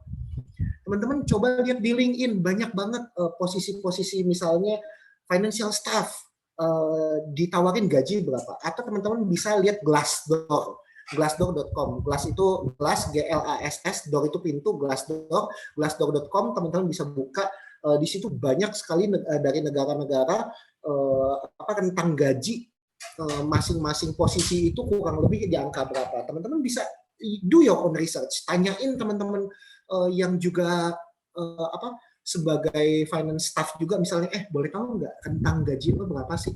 Nah, siapin itu. Jadi jangan pernah punya jawaban sesuai dengan budget perusahaan aja, Bu, Pak, sesuai dengan, nggak akan disukai karena pasti akan dicecer nih kayak, oh ya udah berarti budget perusahaan saya cuma 1,5 juta sebulan, berarti kamu mau ya? Karena budget saya segitu. Kan kita tentu nggak mau dong, ngerti ya? Jadi jangan jangan dijawab dengan budget perusahaan, tapi siapkan jawaban dari kita. Tapi Kak, saya takut gaji saya kemahalan. Makanya do your own research. Teman kalian misalnya dapat gaji 7 juta. Coba ditanya deh, 7 juta itu kamu sudah pengalaman berapa tahun? Oh, saya pengalaman 2 tahun. Oh, berarti 7 juta itu enggak untuk fresh graduate. Bisa nangkap yang saya maksud ya. Jadi jangan telan mentah-mentah, oh teman saya 7 juta, berarti waktu saya ditanya ekspektasi gaji kamu berapa? 7 juta. Padahal bisa jadi fresh graduate nggak bisa dibayar segitu, mungkin mulai dari 5 juta. Makanya yang perlu saya pastikan adalah do your own research. Oke. Terus yang terakhir adalah siapkan pertanyaan cerdas bagi perekrut. Nanti saya akan simpan ini di belakang, tapi yang menjadi poin penting dari saya adalah ini. Rekrutmen atau wawancara bukan sekedar pihak wawancara nanya ke kita. Harusnya sifatnya adalah setidaknya paling besar tuh 50-50. Dia nanya, kita juga harus nanya sama banyaknya. Oke, jadi jangan sekedar biarkan pewawancara yang nanya, kita diam aja. Sampai terakhir ada yang mau ditanyakan, nggak ada. Kita akan dinilai sebagai orang yang tidak mempersiapkan apapun. Jadi siapkan pertanyaan cerdas bagi perekrut. Nanti saya akan kasih list pertanyaannya di akhir. Saya lanjut dulu. Urutan umum yang dilakukan dalam wawancara. Pertama adalah wawancara pihak HR. Pihak HR akan melakukan wawancara pertama umumnya adalah untuk mengetahui spesifikasi dari teman-teman. Main specification itu kayak karakter, kemudian teman-teman bisa beradaptasi atau enggak dalam kondisi-kondisi culture di perusahaan. Skill set adalah misalnya saya butuh staff admin, teman-teman seberapa mampu nih secara skill mampu melakukan pekerjaan admin misalnya. Mencari tahu soft skill yang dimiliki oleh kandidat itu wawancara HR. Kalau selesai wawancara HR, rata-rata akan dilanjutkan ke psikotes. Psikotes adalah untuk mengetahui gaya bekerjanya kita, kepribadiannya kita, kemampuan spasial, kemampuan berpikir, dan lain sebagainya yang bisa diukur dalam psychological test. Itu akan diukur dalam psikotes. Nah, hasilnya itu baru dikasih ke user. User itu adalah atasan kita langsung. Ya, kalau kita kerja, atasan kita langsung itu disebut dengan user. Nah, data-data dari wawancara HR kita dan data-data dari psikotes akan kita kasih ke user. Atasan langsung teman-teman kalau diterima. Nah, user akan baca, oh oke juga nih, saya pengen tahu hard skill-nya. Karena yang paling tahu hard skill atau kemampuan yang benar-benar dibutuhkan untuk bekerja adalah atasan langsungnya. Makanya wawancara terakhir biasanya adalah wawancara user untuk mengetahui hard skill-nya. Lengkap ya. Dan juga bisa jadi negosiasi gaji terjadi di sini di wawancara user. Bisa nggak wawancara HR ditanyain gaji kamu, ekspektasi gaji? Bisa. Tapi di wawancara user kemungkinan besar ekspektasi gaji kamu itu terdata dan akan disampaikan kembali sama si user. kamu kemarin waktu di wawancara sama HR, kamu ekspektasi gajinya 7 juta ya. Sebenarnya sih nggak masuk range. Kalau misalnya range kita cuma di 5,5, kamu mau atau nggak? Negosiasi itu terjadi di user. Oke, jadi dipastikan kita mengerti ada teknis urutan dalam kita melakukan wawancara. Oke, sampai sini aman ya. Beberapa slide lagi dan kita selesai. Ketika wawancara, ingat metode ini, ya, metode STAR, STAR. Jadi kalau apapun yang ditanyakan, ya, selalu ingat di kepala kita framework STAR. Misalnya ditanya, coba ceritakan dong pengalaman kamu sebagai ketua organisasi A. Yang perlu kamu ceritakan di awal adalah situation task. Situation task adalah situasi kamu ketika kamu menjabat sebagai ketua itu apa? Oh ya, Pak, Bu, sebenarnya saya menjadi ketua di tahun 2018. Pada saat itu saya sudah saya menduduki tahun kedua saya dalam kuliah. Jadi dijelaskan situasinya. Pada saat itu saya memang masuk ke UKM tersebut, unit kegiatan mahasiswa itu 1 tahun sebelumnya. Nah, di dalam 1 tahun itu saya aktif organisasi sehingga saya dipilih menjadi ketua 1 tahun berikutnya. Itu adalah situasinya. Itu adalah tugas yang teman-teman lakukan. Situasinya apa? Nangkap ya? Setelah situasi, teman-teman jelaskan action-nya. Nah, waktu saya menjabat sebagai ketua, yang saya lakukan untuk menciptakan perubahan di dalam organisasi itu adalah A, B, C. Action teman-teman apa? Kemudian yang ketiga ditutup dengan hasilnya. Saya melakukan action A, B, C terhadap organisasi ini, terhadap panitia-panitia yang melakukan tugas, sehingga hasilnya adalah seperti ini. Jadi teman-teman tidak hanya sekedar menjelaskan situasinya, tapi juga menjelaskan apa yang kalian secara pribadi lakukan, dan juga memberitahu hasilnya seperti apa. Nah, jawaban seperti ini adalah jawaban yang ditunggu dari wawancara. Jadi pastikan keep in mind bahwa ketika ditanya, coba jelaskan, kecuali jelaskan diri sendiri ya. Tapi kalau misalnya coba jelaskan dong waktu kamu kerja di ini, waktu kamu intern di sini, waktu kamu pengalaman organisasi sebagai bendahara di kepanitiaan ini, coba jelaskan dong pakai framework STAR. Oke, karena ini yang ditunggu dari pewawancara.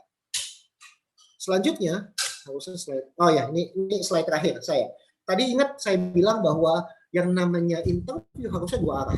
Memang sebagian besar di awal itu ditanyakan dari pihak wawancara. Coba jelaskan tentang diri kamu, pengalaman kamu kuliah, apa yang kamu suka, hobi kamu apa, dan sebagainya. Tapi di akhir, udah pasti akan dikasih waktu untuk kamu bertanya. Misalnya, oke, dari saya selesai, dari kamu apakah ada pertanyaan? Nah, di waktu itu silakan gunakan pertanyaan-pertanyaan ini. Apa yang teman-teman masih belum paham? Misalnya, Bu, mohon maaf saya tadi masih belum bisa menangkap. Boleh cerita nggak Bu ya? Job desk pekerjaan saya tuh apa ya nantinya? Atasan saya itu kira-kira secara struktur saya akan di dalam divisi apa ya? Misalnya buat teman-teman misalnya diminta untuk jadi supervisor, pegang bawahan berapa banyak ya? Nah, pertanyaan-pertanyaan itu yang perlu ditanyakan. Jam kerjanya boleh tahu nggak Bu? Apakah Senin sampai Jumat ada lembur nggak di sini? Seberapa banyak orang-orang melakukan lembur di perusahaan ini? Apa yang menjadi tujuan organisasi ini dan lain sebagainya? Tanyakan itu ke interview. Yang saya catat ada 5, walaupun tidak terbatas pada 5 ini aja ya. Kandidat seperti apa yang paling sesuai untuk posisi ini? Itu boleh ditanyakan. Ya, misalnya tentu kita perlu tahu bahwa bukan kita satu-satunya yang diinterview untuk posisi itu. Jadi bisa ditanyakan, emang yang dicari orang yang kayak gimana sih? Kandidatnya seperti apa sih? Nanti dijawab, oh iya kandidat yang memang inisiatifnya tinggi dan lain sebagainya. Kita bisa lihat nih bahwa, oh inisiatif tinggi. Hopefully jawaban saya sudah memberi gambaran bahwa saya adalah orang yang punya inisiatif yang tinggi misalnya. Bagaimana proyeksi karir yang saya lamar atau jenjang karirnya seperti apa? Bagaimana cara perusahaan menilai keberhasilan kinerja pegawai, atau bahasa kerennya, bahasa kantorannya adalah KPI-nya apa sih Pak, Bu? KPI adalah Key Performance Indicator. Jadi urutan atau indikator keberhasilan dari posisi saya itu apa sih? Apa proses selanjutnya Bu, Pak, dalam rekrutmen ini? Apakah saya akan kembali atau seperti apa? Kemudian bagaimana ekspektasi kesuksesan posisi ini dalam 6 bulan pertama? Jadi kalau saya diterima Bu, Pak, apa sih yang diekspektasikan kepada saya 6 bulan pertama? Pertanyaan-pertanyaan ini akan menunjukkan bahwa kita adalah orang yang melihat ke depan. Orang yang tahu persis apa yang dia lakukan dan dia mau lakukan yang terbaik ketika nanti diterima. Jadi pastikan teman-teman melakukan pertanyaan-pertanyaan cerdas kepada interviewer, nggak cuma sekedar pertanyaan-pertanyaan emang di sini budget gajinya berapa Bu? Emang di sini saya orang keberapa yang diinterview? Itu pertanyaan tidak cerdas. Ya, jadi pastikan kita mengeluarkan pertanyaan-pertanyaan cerdas kepada interviewer. That's it dari saya untuk bagian interview. Saya kembalikan lagi ke Kak Desti untuk pertanyaan di session kedua ini. Silakan Kak. Oke, makasih Bang Franky. Oke, para Bang Kakak, audiens, ada pertanyaan untuk sesi kali ini. Saya dapat kesimpulan bahwa interview ini sebelum kita datang ke kantornya ataupun sebelum kita mengadakan interview, kita harus review perusahaannya Bang Kakak. Apalagi zaman sekarang ini udah canggih banget, kita nggak perlu datang ke kantornya langsung untuk tahu apa itu perusahaan, tapi ada Google. Nanti kita bisa Google gimana perusahaannya, gajinya berapa, agar kita bisa nego di sisi interview. Jadi ya untuk Abang Kakak nih, para pencaker-pencaker, do your research own. Abang Kakak harus cari tahu sendiri, research sendiri sebelum kita interview dengan asal ataupun HR. Gitu Bang Kakak. Saya masih menunggu nih pertanyaan-pertanyaan Abang Kakak. Boleh dong ditanya, kalau misalnya ada yang nggak ngerti nggak apa-apa, private chat ke saya kalau malu-malu, agar nanti bisa dijawab oleh Bang Franky. Palingnya gini sih Bang, kalau pertanyaan dari saya Bang Franky, sepengalaman saya sepengalaman saya itu interview ada 2 sesi Bang. Itu betul nggak sih Bang? Jadi interview HR dan juga interview ASR gitu Bang. Nah, yang membedakan keduanya ini apa sih Bang? Karena sepengalaman saya itu beda Bang pertanyaan antara HR sama ASR, boleh dijelaskan Bang? Ya, tadi saya kan udah coba jelasin ya, ada 3 sebenarnya. Memang wawancaranya 2, di tengah-tengah pasti, bukan pasti, belum tentu, tapi biasanya ada diselipkan psikotes. Wawancara HR adalah memastikan soft skill-nya kita, main specification and skill set-nya. Jadi apakah orang ini terkesan jujur atau enggak ya, orang ini bisa beradaptasi dengan baik atau enggak ya, bagaimana dia menghadapi konflik ya, itu HR biasanya yang bertanya. Pertanyaan yang sangat teknis itu pasti ditanyakan dengan usernya ya, karena atasan langsung nih, seberapa kamu tahu tentang finance? Kalau misalnya yang kita lamar adalah finance staff, seberapa yang kamu tahu tentang finance? Kamu tahu Excel ini nggak? Bagaimana kamu melakukan pivoting di dalam Excel? Bagaimana kamu menghadapi big data? Nah itu ditanyakan ke user, karena user yang tahu nih anak ini akan kerjanya kayak gimana, anak ini akan menghadapi data-data yang seperti apa. Jadi user yang akan nanyain, seberapa kamu mampu menghadapi data yang seperti ini, bagaimana kamu mampu menghadapi satu hari itu 100 laporan misalnya. Nah itu yang akan langsung ditanyakan oleh user, karena user ngerti teknis pekerjaan kamu itu seperti apa. Tapi karena HR nggak ngerti, yang HR lakukan adalah soft skill-nya. Kepemimpinan kamu seperti apa, time management kamu seperti apa, bagaimana kamu bisa mampu bekerja di dalam tim, itu yang dilakukan oleh interview HR. Itu sih.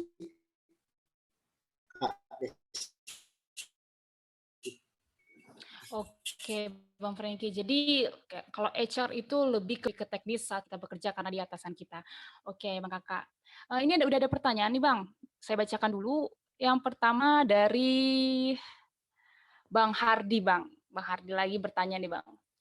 Bagaimana menjawab pertanyaan yang di luar konsep tentang biasanya ditanyakan konsepnya begini, Bang. Apakah sudah punya pacar dan lain-lain? Mungkin dari Bang Franky sendiri itu kenapa bertanya seperti itu dan apakah kita perlu menjawabnya secara jujur atau gimana Bang? Boleh Bang Franky jawab? Memang ada aja yang iseng sih. Tapi gini, pertanyaan-pertanyaan yang terlalu personal kita bisa jawab sesuai value-nya kita ya. Misalnya kita tahu nanya gimana kamu di sini, misalnya kadang-kadang ya, yang saya tahu ada pertanyaan kamu udah punya pacar atau belum, konteksnya adalah dia perantauan. rantauan dari luar kota ke Jakarta misalnya, terus ditanya, gimana kamu di sini udah punya pacar? Untuk tahu apa kesehariannya tuh ngapain. Tapi kalau misalnya lihat bahasa tubuh ya, kalau misalnya cowok yang interview terus yang di interview cewek, terus mulai dengan bahasa tubuh yang flirting gitu, gimana? Kamu di sini udah berapa lama Jakarta? Udah punya pacar belum? Nah yang kayak gitu-gitu kita tahu nih bahwa nih orang kayak flirting nih, nih orang kayaknya udah nggak sesuai konteks nih. Jawab aja seadanya ya, dan kita jadi bisa nilai sebenarnya. Dan by the way gini, sebutuh-butuhnya kita sama kerjaan, kita juga punya pengaruh gede dalam keputusan ya atau tidak dengan perusahaan itu. Jadi kalau perusahaan itu bilang bahwa oke, kamu diterima, kamu bisa bilang kayak gini loh. Tapi berdasarkan pengalaman saya di interview, saya kayaknya ini bukan perusahaan yang saya cari deh. Saya kayaknya tidak memutuskan untuk tidak menerima penerimaan kerjaan dari Bapak. Itu boleh loh. Anyway, karena kita tahu dari gaya pertanyaan HR-nya itu udah nyeleneh, udah aneh-aneh misalnya. Jadi kalau kenapa bertanya itu, ada satu yang memang ya mau mencairkan suasana aja.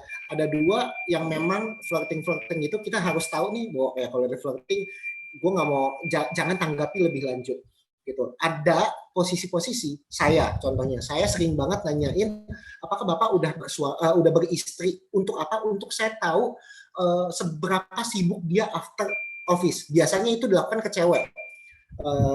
Usia sudah 30-an tahun, saya pasti akan tanya, mohon maaf Ibu, tidak di CV tidak disampaikan Ibu sudah menikah atau belum. Apakah Ibu sudah menikah? Untuk apa? Untuk saya tahu kalau kondisinya dia sudah menikah, saya akan nanya selanjutnya adalah udah berapa anak Bu?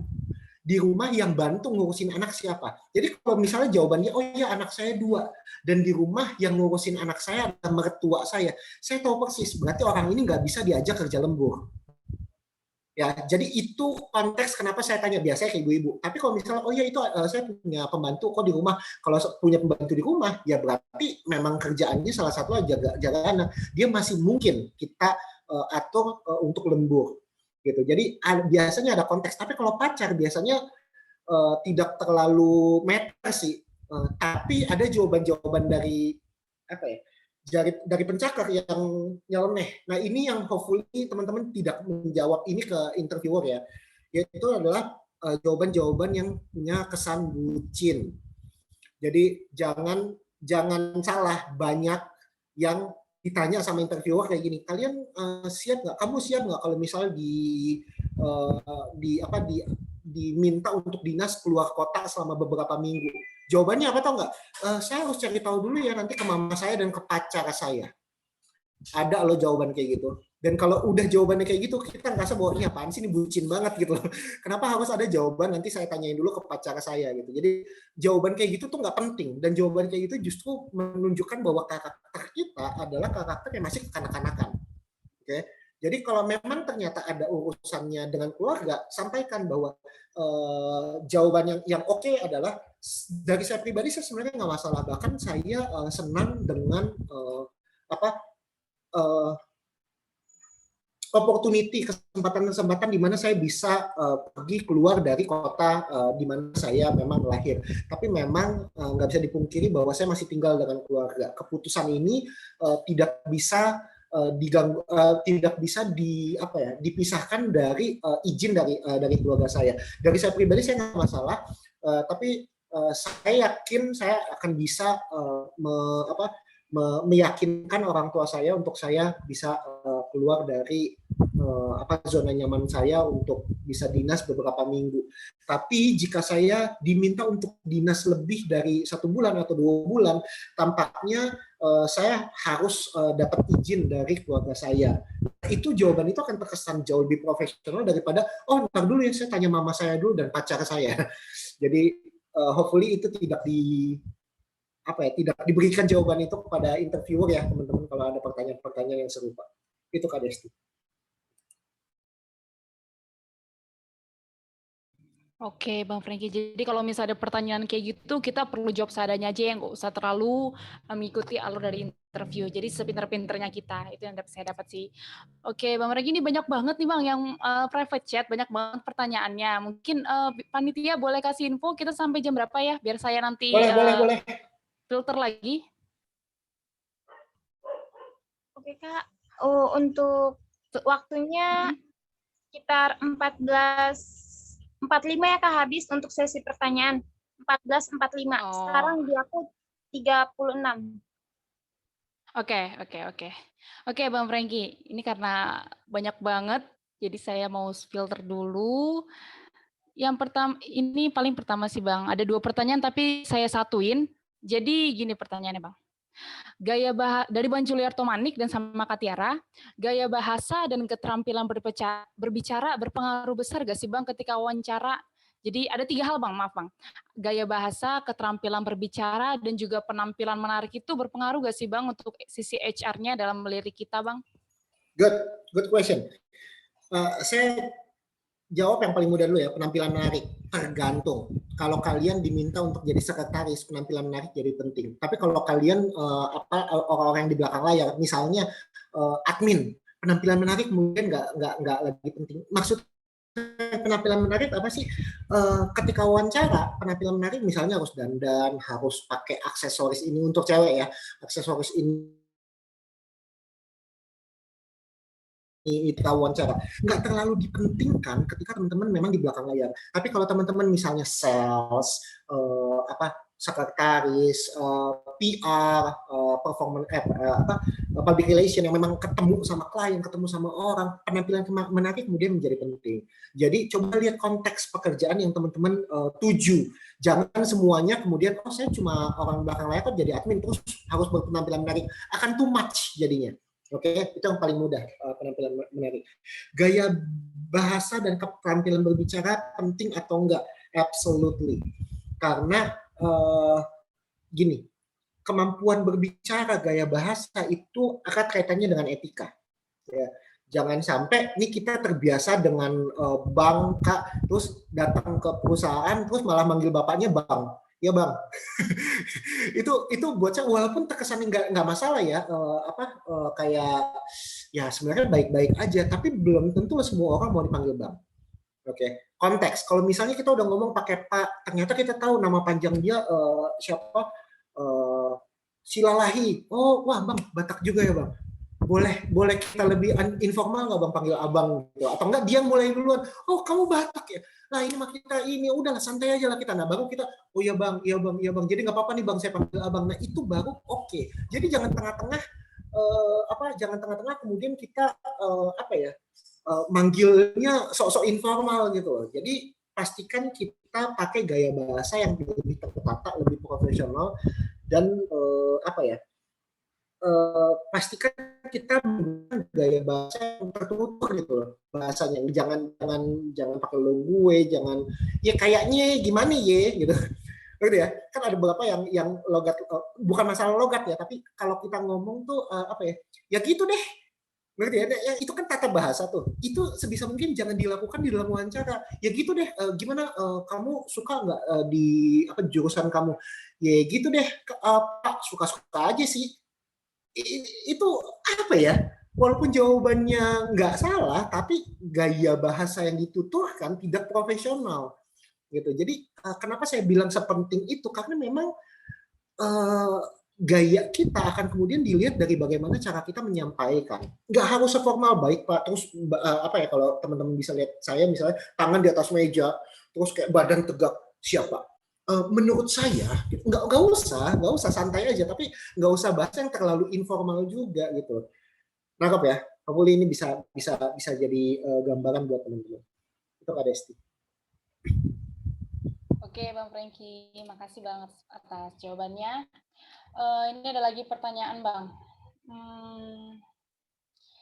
Kalau misalnya ini Bang, pasti rata-rata yang pencakar itu gugup gitu Bang kan ya. Kalau misalnya kita ada sesi interview, boleh dong Bang tips and triknya Bang, biar kita nggak gugup ataupun buyar saat interviewer nanya sama kita Bang. Ya, jawaban saya singkat sih, simple sebenarnya, jam terbang. Karena pada akhirnya kalau kita kali pertama melakukan interview dan saya nggak punya kertas itu, misalnya gitu ya, kita pegang kertas dan kadang-kadang kan kita gemeteran gitu ya, kelihatan gitu ya kita gemeteran, dan seringkali saya pun masih menghadapi gitu orang-orang yang gemetaran waktu saya wawancara, terus dia gemetaran pegang CV-nya dia gitu sambil baca. Saya sih nggak akan matter sih ya, saya nggak akan masalah bahwa dia gugup karena memang ya mungkin dan saya harus ngerti bahwa dia fresh graduate atau mungkin lama di satu perusahaan, dia sudah 7 tahun mau cari kerja tempat baru lagi, berarti kan dia nggak pernah interview selama 7 tahun gitu loh. Jadi wajar buat saya kalau dia agak sedikit gugup gitu loh. Nah, saya tidak terlalu memperhatikan atau saya tidak terlalu matters dengan gugupnya. Yang saya matters adalah bagaimana kalian memberi jawaban walaupun kalian gugup. Oke, itu yang kemudian jadi matters. Kalian gugup, tapi kalian bisa bilang bahwa pengalaman saya tadi tuh jawaban teman-teman masih tetap menggunakan framework STAR. Situasinya apa, kemudian action yang saya lakukan apa sehingga hasilnya apa, walaupun terkesan gugup tapi saya tahu nih orang pintar, nih orang ngerti apa yang dia lakuin gitu loh. Jadi kontennya lebih matters daripada kegugupan teman-teman. Jadi kalau berulang kali teman-teman lakukan interview, teman-teman akan ngerti bahwa oh ternyata gini doang interview, ya udah nggak perlu gugup karena pertanyaannya kurang lebih kok. Paling yang saya perlu benar-benar pelajari adalah kalau ditanya apa yang kamu tahu tentang perusahaan ini. Nah itu kan harus belajar tuh. Tapi sisanya kan semua tentang diri sendiri. Coba ceritain dong waktu kamu pengalaman di organisasi ini, kamu seperti apa? Itu kan pengalaman yang seharusnya udah di kepala kamu. Gitu. Semakin kamu sering melakukan interview, semakin kamu akan lebih mudah mengatasi kegugupan kamu. Tips mungkin kalau menghadapi interview pertama, coba deh latihan sama teman, latihan sama orang yang mungkin pernah interview. Jadi teman-teman ngerti bahwa oh ketika tanya ini gue harus jawab seperti ini, tata di kepala gue seperti apa ya supaya nggak terlalu gugup. Semoga menjawab. Oke, terima kasih Bang Franky. Jadi Bang Kakak jam itu lagi jam terbang Abang Kakak. Jadi pengalaman Abang Kakak dalam nanti interview 1 ke interview 2, interview 3. Itu akan dipoles sendiri sih Abang Kakak. Oke, ini ada lagi Bang, dia mungkin lebih ke mana ya? Dia bertanya begini Bang, namanya Bang Ferdi. Dia bertanya, bagaimana kalau interview kita bagus tapi kerjanya enggak gitu atau sebaliknya Bang? Itu gimana ya Bang ya? Ada itu memang melewati berbagai macam proses. Nah sebenarnya pertanyaan ini cocok ditanyakan sama sesama interviewer.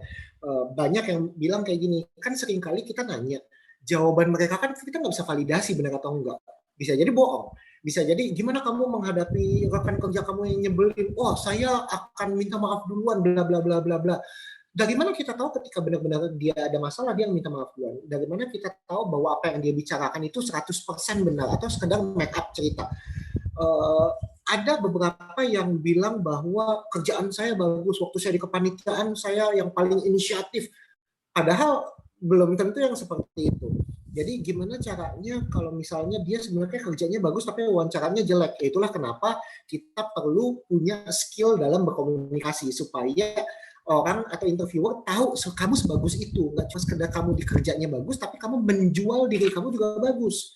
Tapi ada yang kedua nih, jago jual diri, ngomongnya bagus, tapi ketika masuk ternyata nggak sebagus yang diomongin. Makanya di perusahaan ada yang namanya masa probation, masa percobaan. Nah, masa probation rata-rata 3 bulan. Nah, masa probation adalah masa memastikan bahwa apa yang kamu sampaikan di interview benar-benar terjadi nggak ketika kamu benar-benar di dalam dunia kerja.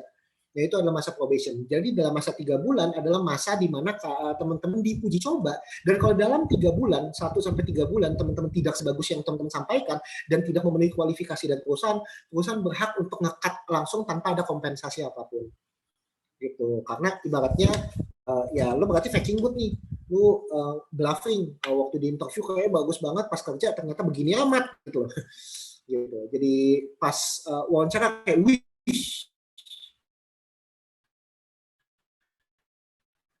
pas ya, semoga menjawab. Oke, Bang Franky, makasih. Oke, ini pertanyaan terakhir, Bang.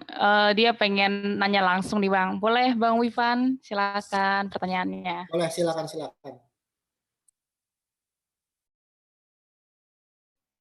Iya, Bang. Terima kasih ya, Bang, ya sebelumnya. Ada yang mau saya tanyakan, Bang. Yang pertama, cara memperkenalkan diri yang baik dan menarik. Dan yang kedua itu cara nego gaji atau salary yang benar. Karena kan ketika kita lolos dari interview, kadang kita gagalnya itu di gaji gitu, Bang. Terima kasih, Bang. Thank you. Good question. Ini penutup sesi ini dengan pertanyaan yang sangat bagus. Gimana cara memperkenalkan diri dengan baik dan benar? Ketika selalu hampir 100% wawancara akan memulai dengan pertanyaan, silakan ceritakan tentang diri kamu. Jangan cuma sekedar gini, baik, nama saya Franky Wijaya, saya kelahiran di Jakarta 18 Oktober 1989. Nggak usah menceritakan kembali data diri yang teman-teman sudah tulis di CV. Ya, hal pertama, teman-teman jangan ceritain data diri. Ketika ditanya, silakan ceritakan tentang kamu. Karena perusahaan udah tahu persis data diri kamu. Jangan juga ceritain apa yang teman-teman sudah tulis di CV misalnya. Ya, saya pengalaman saya di Unpris saya masuk tahun 2017. Kemudian saya ambil jurusan ini udah titik. Terus saya ambil organisasi di ABC dan kepanitiaan di EEF udah titik. Itu perkenalan diri saya. Dalam hati saya, gue bisa baca cuy. Ngapain lu cuma sekedar jelasin apa yang sudah tertulis. Jadi coba memperkenalkan diri, elaborasi dari yang teman-teman tulis. Itu yang benar. Misalnya, nama saya Franky Wijaya, saya berkuliah di Atmajaya tahun 2007. Saya jurusan psikologi, dan itu kan ada di CV. Jangan titik sampai situ. Saya ambil psikologi karena dari psikologi saya belajar. Sehingga saya yakin dengan diri saya sendiri, dengan kemampuan pengalaman yang saya miliki selama saya belajar di psikologi, saya mampu menjadi karyawan yang memberi nilai tambah di dalam perusahaan Bapak Ibu. Seperti yang saya tahu, yang saya pelajari di perusahaan Bapak atau Ibu sedang mencari seorang HR officer, di mana saya mengetahui HR officer itu di dalam HR officer itu perlu orang-orang dengan kualifikasi A, B, C, D. Sehingga kualifikasi A saya pelajari, kualifikasi A dan B saya pelajari ketika saya kuliah, dan hopefully ini nggak cuma sekedar menjadi teori, tapi saya pernah praktekkan di dalam organisasi. Saya akan jelaskan lebih lanjut nanti ketika saya menjelaskan tentang organisasi, tapi yang saya bisa jelaskan dalam kuliah saya adalah seperti ini. Saya tinggal di daerah, misalnya saya tinggal di daerah Jakarta Pusat, dan hobi saya selain membaca adalah saya punya hobi untuk begini. Hopefully hobi saya ini justru menunjang bagaimana saya dapat memberikan yang terbaik untuk perusahaan. Jadi justru yang teman-teman lakukan adalah elaborasi apa yang tertulis di CV. Jangan cuma sekedar bacain CV. Jangan cuma sekedar saya lahir di ini, saya SMA di sini, saya kuliah di sini. Ya, ada semua di CV. Gitu. Itu perkenalan yang baik. Ya. Kemudian kedua, selesai ini interview, kemudian ditanyain kan tadi berapa salary kamu. Nah, tadi kan saya sudah kasih gambaran do your own research. Misalnya sebagai fresh graduate rata-rata misalnya di 5,5. Terus dinego nih sama dia 5,5 ya. Di kami sih kayaknya nggak bisa, belum bisa bayar segitu. Kalau misalnya dia berhenti di situ, kalian boleh nanya, kalau boleh saya tahu range gaji untuk posisi saya berapa ya Pak? Biasanya dibuka. Oh, range gajinya maksimum 5 juta. Dari kamu, atau misalnya lebih ekstrem gitu 4,5. Dari kamu oke nggak 4,5? Kalian harus punya mindset di kepala adalah gaji kalian minimum itu berapa yang kalian mau. Oke. Kalau kalian merasa bahwa yang penting saya dapat kerja 4,5 pun gue hajar. Ya udah, kalian jangan seakan-akan gini, yaudah Pak, 4,5 saya mau deh.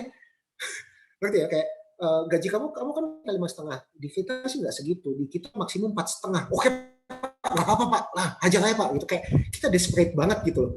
Jangan jawaban kayak gitu. Perlu punya jawaban yang lebih elegan gitu loh ya. Misalnya 4,5. Kita harus bisa diplomatis bilang kayak gini. Sebenarnya Pak, 4,5 itu lebih di bawah dari ekspektasi saya. Saya tadinya kasih jawaban 5 juta karena mungkin kalau ada ruangan untuk dinegosiasi saya masih oke di 5 juta.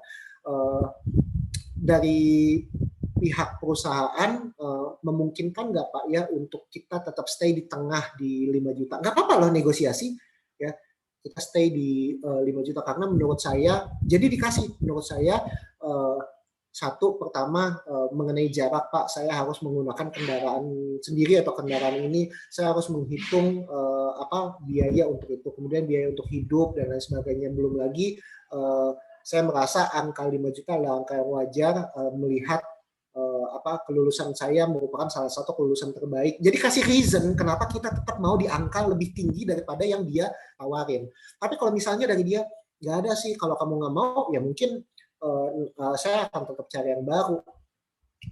Gini Pak, saya karena ini adalah kerjaan pertama saya masih oke dengan 4,5 juta. Tapi boleh diceritain dulu nggak Pak, pada saat seperti apa saya bisa achieve angka yang saya mau, which is 5,5 itu tadi.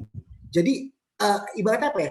Terima, tapi walaupun kita dalam hati seneng aja gitu ya, yes, yang penting gue dapat kerja 4,5 pun masih oke lah gitu. Tapi jangan terkesan bahwa Pak siap Pak, saya terima, oke gitu. Jadi jangan kayak gitu gitu. Punya value bahwa terkesan kita tuh layak untuk 5,5. Baik Pak, buat saya mungkin untuk beberapa 6 bulan pertama atau misalnya ini kita diterima misalnya bulan 5 sampai akhir tahun 2021, saya rasa masih nggak masalah. Saya masih bisa mengontrol atau manage pengeluaran saya dengan gaji segitu. Tapi kalau boleh tahu Pak, apa yang bisa saya lakukan atau bagaimana saya bisa achieve gaji saya seperti yang saya ekspektasikan, which is 5,5. Kalau Bapak boleh bisa kasih saya gambaran, mungkin saya akan bisa mendapat gambaran apa yang harus saya lakukan untuk saya bisa achieve angka yang saya ekspektasikan. Nah, itu akan jauh lebih elegan, akan jauh lebih profesional dibanding cuma sekedar jawab mau atau nggak mau. Oke? Tapi balik lagi ya, misalnya tadi konteksnya kalian minta 5,5 ke 4,5, kalau kalian menurut kalian 4,5 terlalu kecil lah, nggak mungkin, nggak mau pun nggak apa-apa. Ya, tampaknya saya melihat nilai saya tidak segitu Pak, karena saya juga sejujurnya sedang diproses dengan beberapa perusahaan. Tampaknya kalau 4,5 saya harus menolak. It's okay ya. Kalau ternyata ada perusahaan oke, kayaknya juga kita tidak menemui titik tengah dan ya udah kita nggak bisa lanjut, ya udah kalian harus siap dengan itu gitu. Kak Wifan, Bang Wifan, Cukup Bang. semoga menjawab. Iya Bang, terima kasih Bang. Sip. Thank you. Oke, makasih Bang Wifan atas pertanyaan dan juga Bang Frankie sudah menjawab.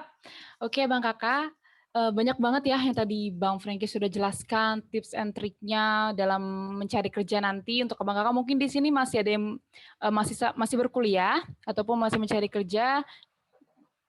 Kita harus mempersiapkan semuanya Bang Kakak. Jadi nggak hanya naro lamaran, jepret, langsung kayak gini, enggak. Tapi kita harus mempersiapkan semuanya, mulai dari buat CV yang menarik,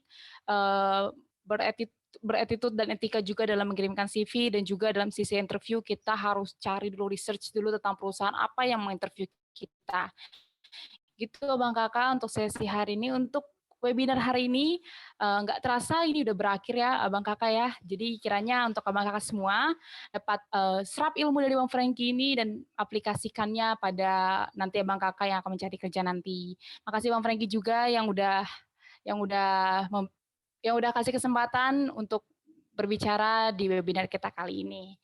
Oke Bang Kakak, sebelum kita mengakhirinya, kita mau bersatu dalam doa Bang Kakak. Mari kita bersatu dalam doa.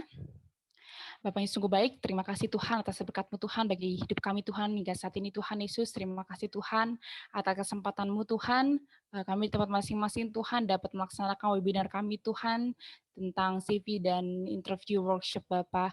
Kiranya Tuhan Yesus apa yang disampaikan oleh narasumber kami Bapak, Bang Frankie Tuhan, dapat kami lakukan dan dapat kami laksanakan Tuhan Yesus dan menjadi pengalaman baru bagi kami Bapak bahwa dalam mencari kerja itu tidak hanya bersifat ada apa adanya Tuhan Yesus, tapi kita harus berusaha keras Tuhan Yesus untuk mendapatkannya. Dan juga di sini berdoa Bapak untuk Bang Frankie Tuhan Yesus, kiranya Kau selalu memberkati Bang Frankie Tuhan dalam hidupnya Tuhan Yesus, dalam pekerjaan ataupun keluarganya Bapak, agar semakin bersinar Tuhan Yesus dan juga pelayanan Bapak semakin bersinar akan Engkau Bapak. Dan saat ini Tuhan Yesus, kami akan melanjutkan aktivitas kami masing-masing, kiranya Kau berkati Tuhan Yesus kami semua. Terima kasih Bapak, dalam nama Tuhan Yesus, haleluya, amin. Oke, Abang Kakak jangan live dulu. Seperti biasa kita mau foto bareng-bareng dulu. Jadi untuk Abang Kakak, boleh dong di on kameranya dong, on cam. Boleh, kita mau foto bersama. Panitia siapa yang akan ini ya, akan yang fotoin ya. Boleh Katika. Oke, Katika yang screenshot ya. Boleh Bang Ponco, Kamelda, Kamoni, Bang Adi, Kak Irna, Kak Fefti. Boleh di on cam, kita mau foto bersama.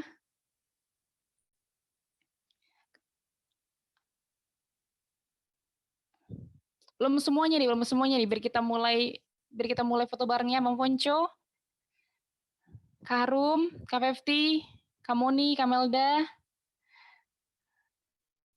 Bang Teus. Boleh. Oke. Boleh Kak Tika ambil alih, Kak? Minta tolong Kak dihitungin ya Kak. Oh iya dah. Oke, bentar ya. Ini langsung semuanya Kak Tika atau nanti ada persesi-persesi? Langsung semua Kak. Oke, langsung semua dapat semua ya. Oke, Bang Kakak. Kasih senyum terbaiknya. 1, 2, 3.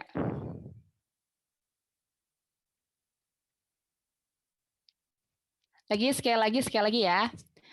1, 2, 3.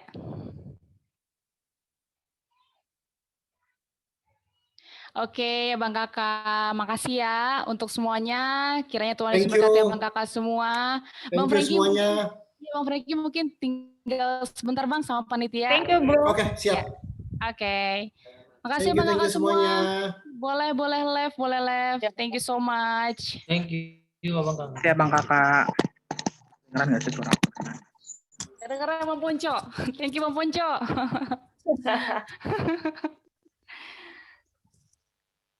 Keluarlah.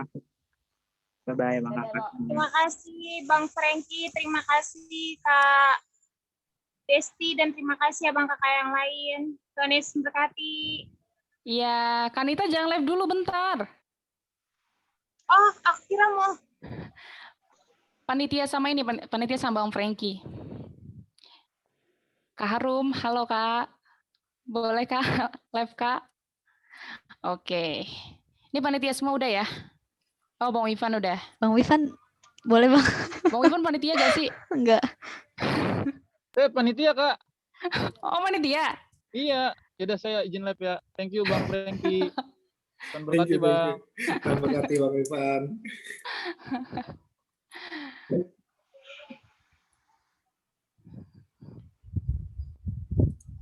Masih Bang Ivan. Udah oke lah, nggak apa-apa lah. Oke, Bang Franky, kami dari POSA